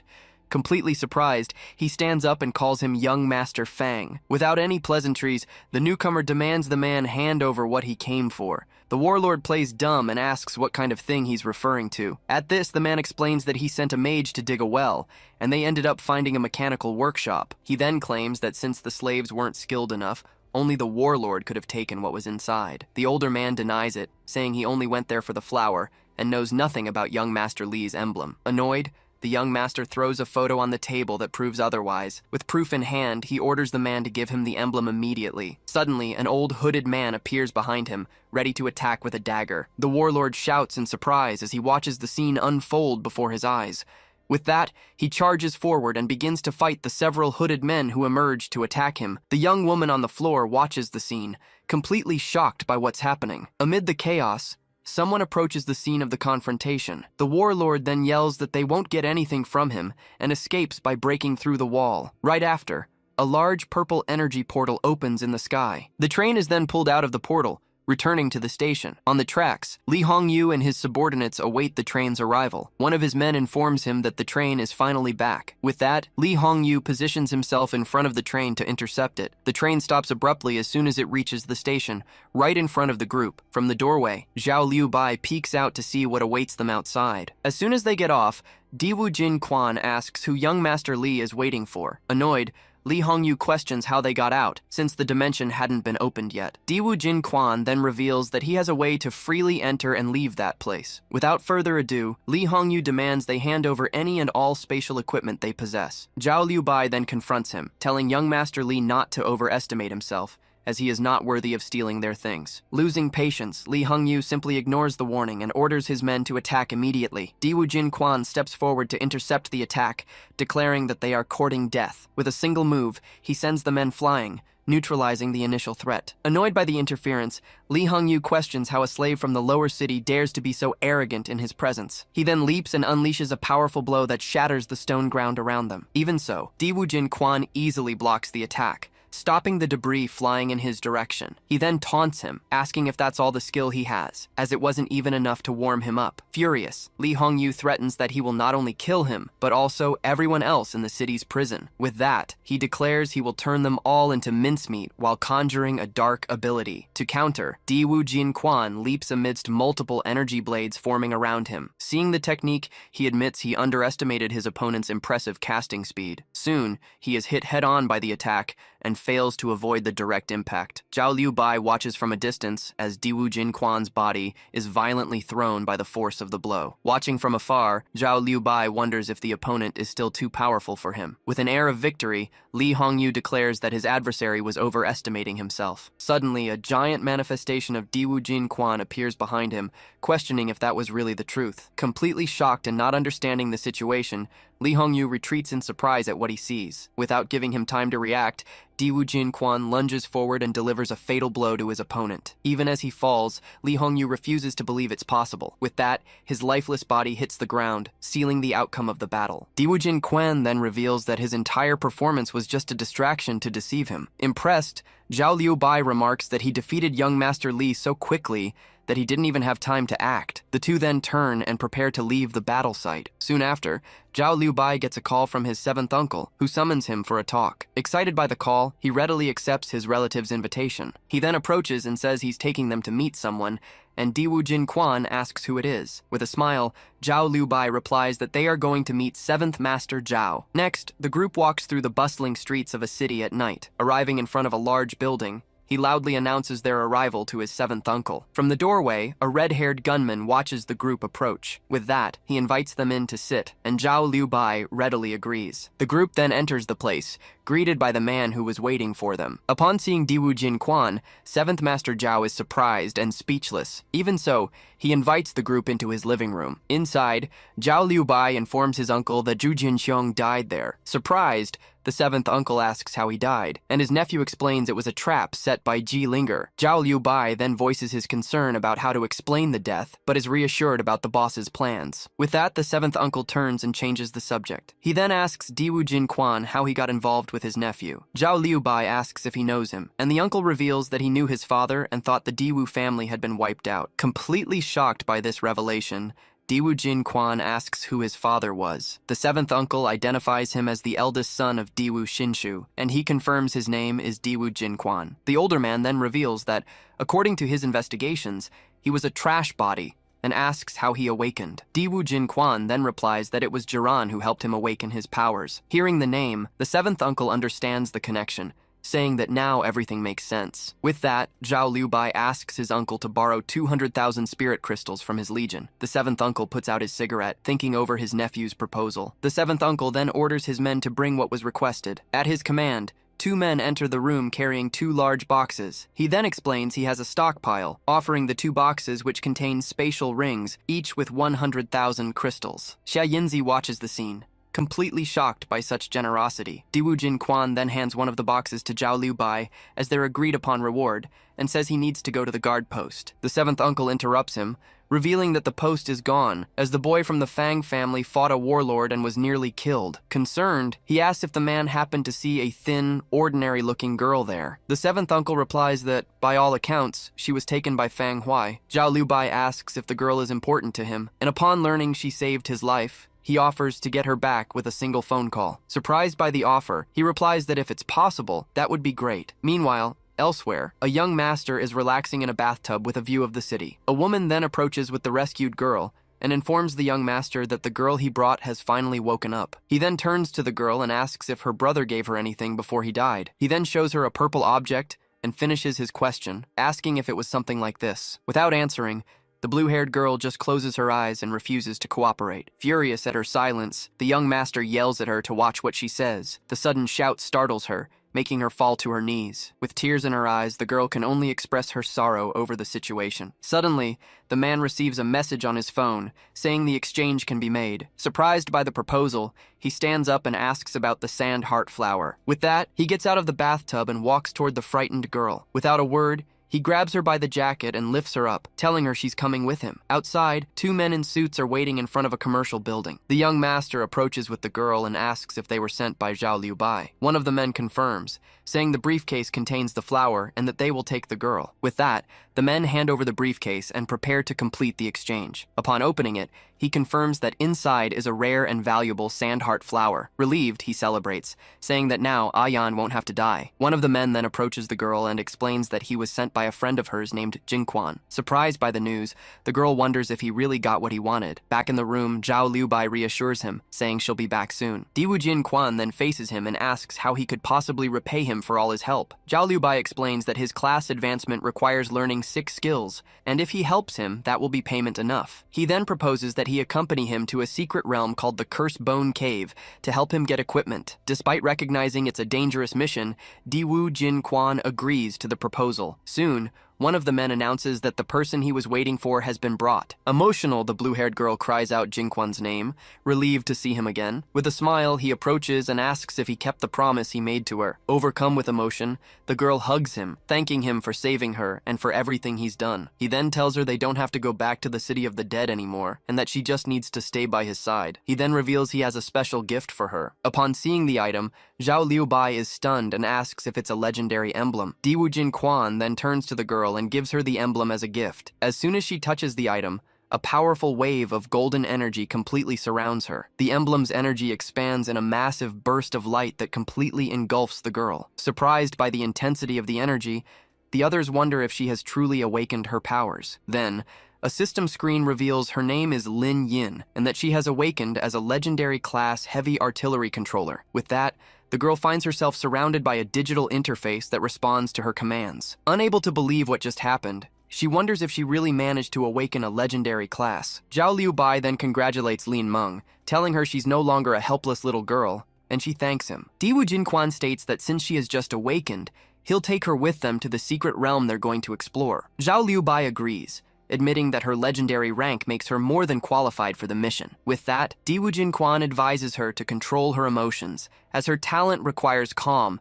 and she promises she'll try. He then says that since it's getting late, it's time for them to leave for the Cursed Bone Cave, but he is interrupted. Before they leave, Zhao Liubai orders his men to prepare equipment and bring a batch of weapons from the armory. Promptly, the group begins to equip themselves with the new tactical gloves. Next, they put on the new combat uniforms that were provided. Soon, the entire group gathers, already prepared for the mission in their new outfits. With that, a briefcase is opened, revealing an arsenal of thermal weapons for their journey. One of the men explains the weapons are basic, but says Lin Meng can use her ability to bind with them. So she approaches the armory to test her new powers. Energy flows from her body and begins to absorb all the weapons at once. Surprised, she says it feels wonderful, as if the weapons have become part of her own body. Next, Zhao Liubai calls the group and tells them to get into his transport vehicle. Once inside, Diwu Jinquan remarks that his family must be very rich to own such a large vehicle. Zhao Liubai then explains that the car can withstand attacks from most monsters, but it's expensive to maintain. With everyone on board, they speed off through the city streets. The vehicle crosses a desert landscape,